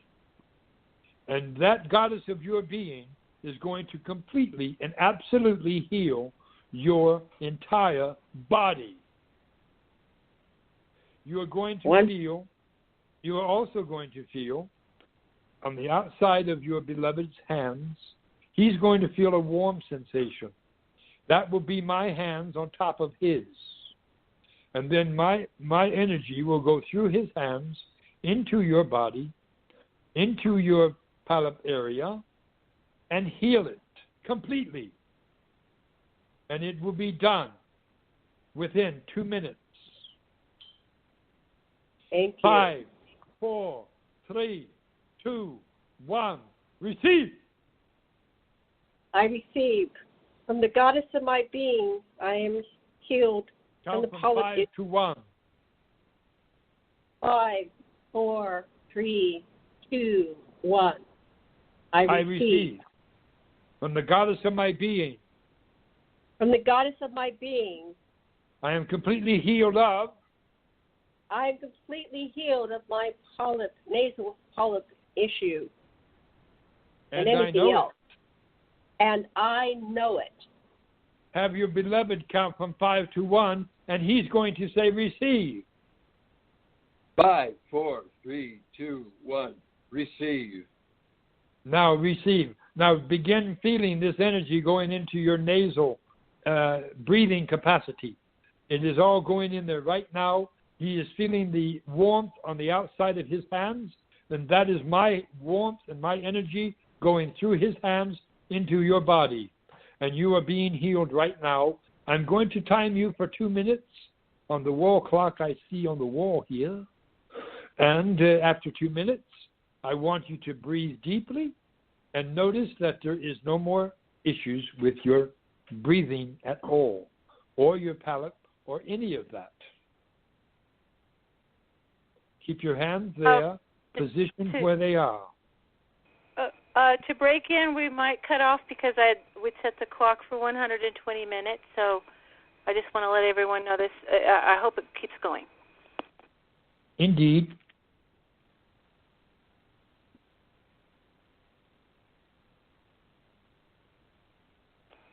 And if that does, I want to thank everyone for coming on. It's been very, very fascinating.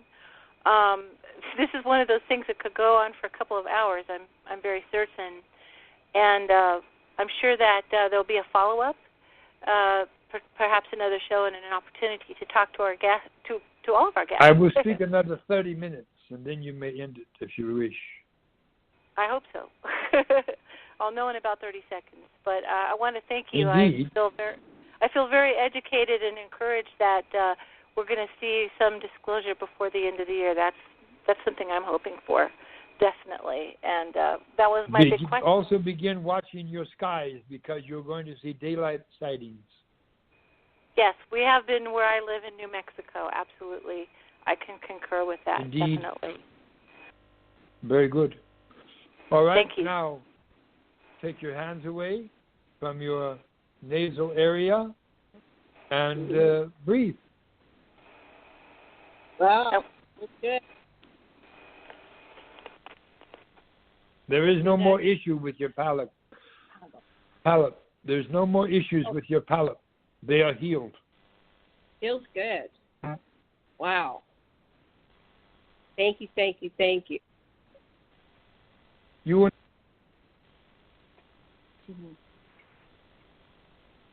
Thank you.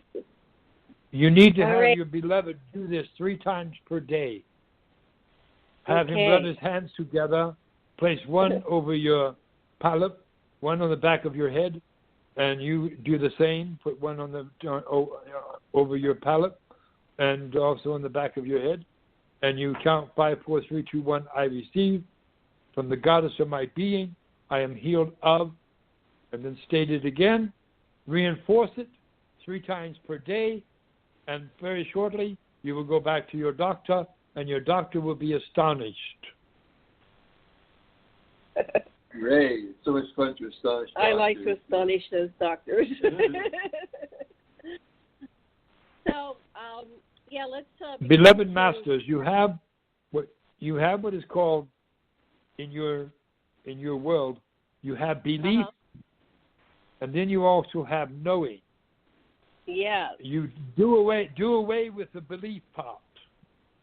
Always go to I know. I and I know it. Never say I believe, because believe does not accomplish anything, but knowing does. Yes. I'm aware of And that. know that you are all healers. You are all gods and goddesses. And when you realize this in reality, your time, your remaining time on Earth will be glorious, will be energetic, will be what is called very, very harmonious and healing as well. Now, I charge you also, go out and heal everyone else. You have the ability within you to heal each and every human you come in contact with. Because you are gods and you are goddesses. I'd like to know. It's just so striking what you're saying. I was just talking to this priest, Father Mihal, in Yale, and he said this thing, that the message of Jesus was that it's with your mind you can create anything that you create. And the exact same message that you're giving, just coming through in this guy's metaphor. This is beautiful. Thank you so much. Yes. I love what you're saying. I want to give Karen and Yes. I just wanted to give them a chance to maybe ask a question. I have one question, and this is based on my life. Indeed. When I was young, I used to go out into out my crown chakra and down into the basement, and I would go down into the inner earth. Indeed. And I just wondered what that was about. Am I one of you that I was returning home? It seemed like that was where I was from. You are what is termed as a fairy queen. And what does that mean? What does that mean? It means at one time you were a fairy queen. Uh-huh. That's what it means. That's what it means. You were a fairy in one of your past lives. And you were also what is termed as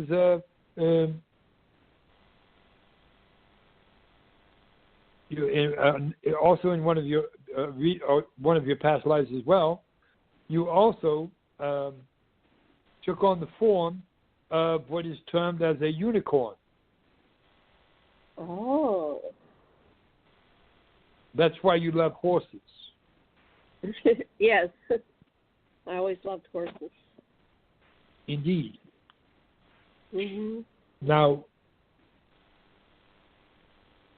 in the Earth's crust, you have, beneath your feet, you have 7 different civilizations that live in the crust of the Earth. Some of you already are familiar with, such as the fairies, such as the gnomes, such as the leprechauns, such as the elfin, such as the blue race, such as the reptilian, such as the Deros and Teros. So you have these many civilizations in your Earth's crust. And then you have hollow Earth, too. What was the next well. to the last? I didn't get the last 2 very straight in your list. You have Deros and Teros. They are degenerates of the Atlantean culture. Oh, degenerates. Okay. And degenerates. Of the Atlantean culture. Never heard of them. Okay. So fairies, gnomes, leprechauns, reptilians. I missed something. Anyway, I didn't pass it up. That's okay. we gotta get it. Yeah. You have Karen, the did you blue want race. to say anything before we run out of time here? I know you've been very silent and patient. Yes. Yes. I live in New Mexico, south of Albuquerque, New Mexico. Our roommate stepped out to walk the dogs and encountered a being. It was reptilian lizard type being about 4 feet tall that came literally right out of the sewers, and probably because the dog was with her, it didn't walk right up to her, and she had a telepathic encounter with this being. And we live at the base of a mesa, fairly large mesa, so we were at the bottom of the hill down by the river. I was just wondering, I'm sure there's a lot of different beings underground. I know I've heard of giants before too, but I was just wondering who that could have been. The complaints that the being had was that they were being assisted by our government and that they had been cut off of supplies of food in particular, and so now they were beginning to hunt. So it was a unnerving encounter for a friend. I wonder if you had any thoughts on that. Understand the reptilian creatures that are in the Earth's crust. They are not carnivorous. They are plant eaters. They do not hunt. They do not eat flesh at all. So you are in no threat by them at all. So simply give them, if you come in contact with them, simply give them vegetables. They will be quite happy. Okay, thank you. I'm sure my friend would like to know that. And also, I had a thought in mind that you said there would be an announcement as a disclosure possibility, but I'd also heard that one of the disclosure paths was to reveal more about the underground, the underworld stories and who lives there and all. Is that do you see that as a factor as well? I will also educate you a bit about your religion. Your religion is a trap, what you would term as a trap. It is giving you information that is not true. It is giving you information that is detrimental to your development, if you will. Yeah. But also understand that the religion, they use the term Satan or the devil. The devil or Satan does not exist. He is simply what is termed as a thought form and nothing more. The more credence you give to him, the more substance he becomes. But as a physical, breathing being, he does not exist. So, the term Satan is derived from the planet Saturn. And it was brought down through the ages and came out to be Satan. So, but Lucifer is a son of God as well. Lucifer is not one of the dark, as you term it. Lucifer is simply another wayward god. That is all. And Lucifer has returned to the family, back into the fold of Prime Creator. There is no longer what is termed as a satanic movement. It is false. There is no what is termed such as what people have been told as child sacrifices. That has come to an end. All of these atrocities are being brought out into the open, being brought out to the point of being exposed, and the people who are perpetrating them are also being exposed, and they will be brought out into the light as well.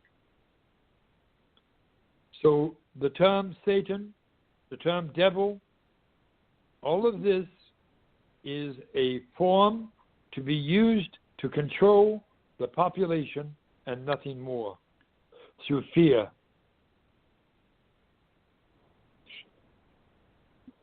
Okay, thank you. I'll lob it back to you, Janet. Okay, I think we're running out of time here, but I have one final thing to ask. What can we expect after disclosure? What will the world look like? Are we going to be out in space, colonizing new worlds? Maybe you could, instead of me just guess, what can we expect that to look like? You're going to have what is termed a time called the gathering. The gathering is where all the ships that are in orbit around your planet, all these ships are from different star systems, and they are here for the sole purpose to collect those that are incarnate on the earth. And those will be taken from the earth. That is a term, what is called in the Christian terminology, the rapture. But in reality, it is a simple taking away of the incarnates from the different star systems upon the earth. Millions of people shall vanish in the twinkling of an eye, and they will be simply gone.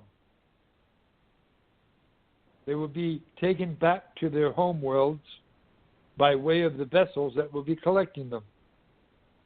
If you look out at the sun, as the sun is dropping in the sky, look at it with dark glasses. You will see a great orb in front of the sun. The great orb is the ship called Elenin. That is from Sirius star system. They are here to collect their own. Every incarnate that is Syrian will be collected or removed from the earth when that time is given. When the DNA of the Syrians have been activated at the time of disclosure, they will simply vanish from the face of the earth. All those that are Arcturian will vanish from the face of the earth. All those that are Orion will vanish from the face of the earth. All those that are from what is called Alpha Centauri shall be vanishing from the earth. This will cause much panic throughout the entire world, but it is a necessity to occur. Those that remain on the earth will then be taken either into Hollow Earth or onto other ships as well. Because the earth is going to re-terraform itself. Mother Earth, as you term Gaia, Terra, whatever you wish to term her, she is about to go through a dramatic change. And I mean by dramatic change is be a quaking upon the earth. All cities that are on the earth globally will simply cease to exist. Mother Nature will reclaim the surface entirely. Re-terraformation will take place. All man-made roads and highways and creations of man will no longer be seen on the face of this planet. After this takes place, those that wish to come back to Earth will, but they will not be residing on the surface. They will be residing inside of the earth, inside of the crust, inside of the hollow of the earth. The earth's surface will be like a Garden of Eden once more. There will no longer be deserts. There will not be desolate areas, it will all be gardens and jungle and everything of this nature. All what is termed quaking of the earth. You were speaking of a 20-point to 25-point quake globally. You can imagine what that would do to the surface. All cities flattened completely. Wow. But all mankind, all creatures will be safe on ships or in hollow earth. There is enough land inside hollow earth to house every person on the planet.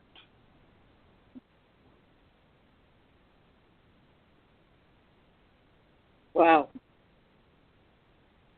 Sasha, any final words?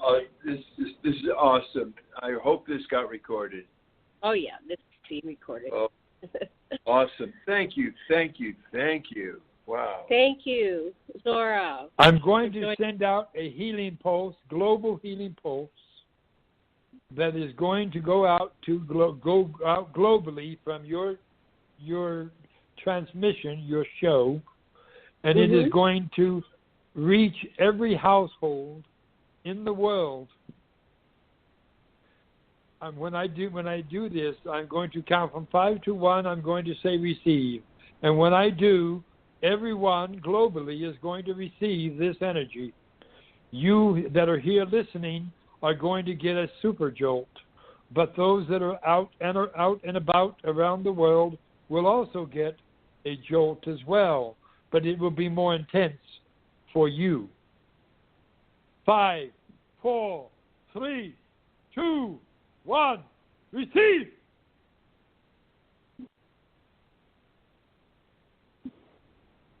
Healing globally to every household, to every man, woman, and child on the earth that needs healing. They are all being healed. I see wheelchairs being emptied right now. I see, and these are in hospitals. I see what is termed hearts being completely restored. I see even some cases, even limbs that were missing are being restored. This is a gift coming through me from Prime Creator.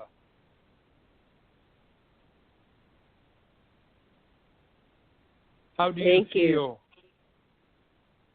Oh, I feel great. Yeah, and I see those things too. I've seen them. Many of the super soldiers that we've worked with and others, they've had arms regenerated, just like you said. This works. It's so beautiful. I know you've made a solar eclipse that is coming upon you on the 21st is going to change everyone.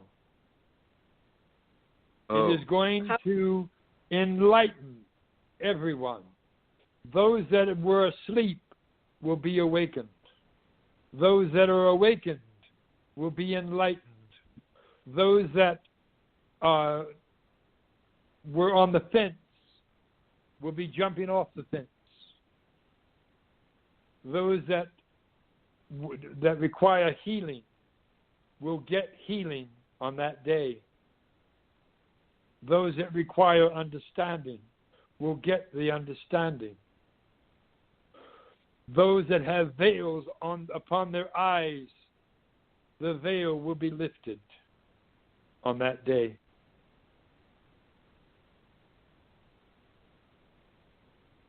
Wow, thank you.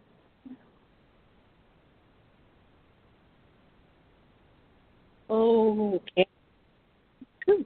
May harmony, peace, joy, laughter, healing, much love be with you and yours and beloveds. And have yourself a wondrous, glorious, and loving evening. So be it. Thank you, Zorra. I shall return Zaraya back here. Not yet. Okay. Love and blessings. If you want to know where Zaraya is, Zaraya is over Virginia in my ship. Oh, wow. Because we are observing and we are comforting a woman known as Heather. Yes. She is under our protection.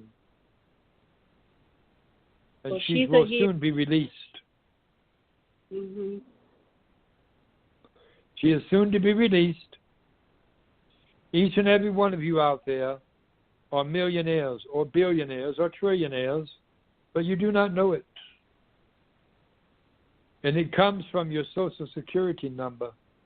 It comes from your birth certificates. It comes from your driver's license number. It comes from your passport number. Your government has been lying to you. You are far richer than you could ever imagine. Can you get your money back from them if they've been taking your money? Very shortly, you will be doing exactly that. You will have unfettered release of funds through the TDAs, through your Social Security Administration, through what is termed as your Federal Reserve systems. All of it is coming to fruition. Uh-huh. And the global currency reset as well.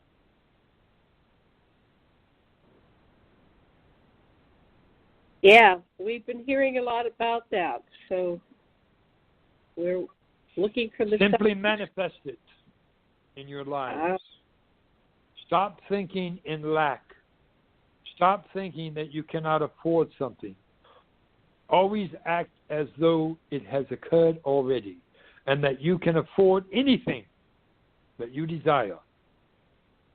And the more you do that in harmony with everyone else, in what is called in alignment with everyone else, and in your thinking, in what is, by the way, your thinking processes are in your heart mind, not in your brain. Your brain is simply a vault of knowledge where all of your knowledge is stored. It is not your thinking, processing mind. That is in your chest.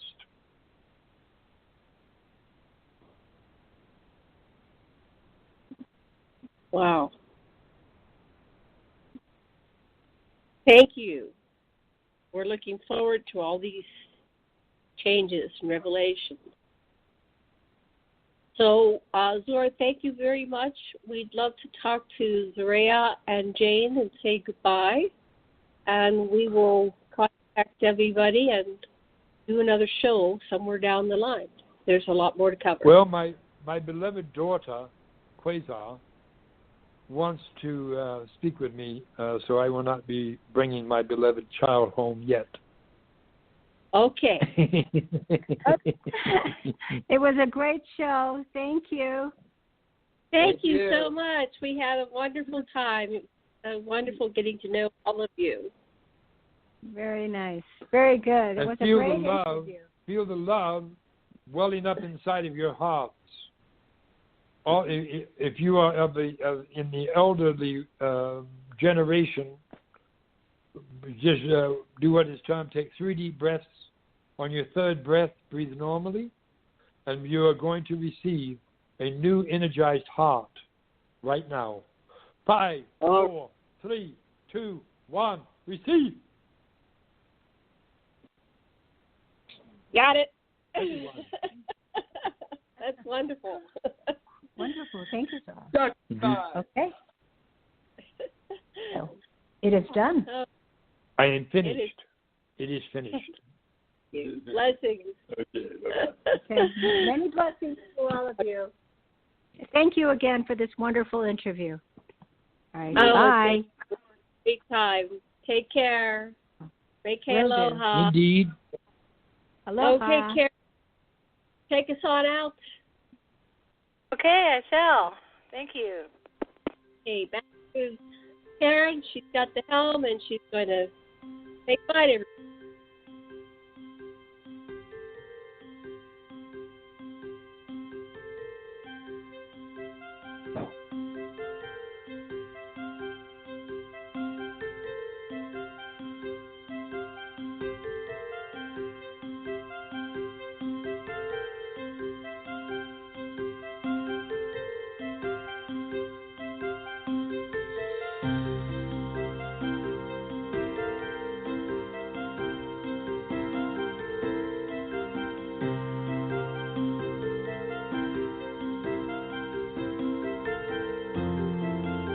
Thank you for listening to Aquarian Radio Friday nights, The Experiencer Path.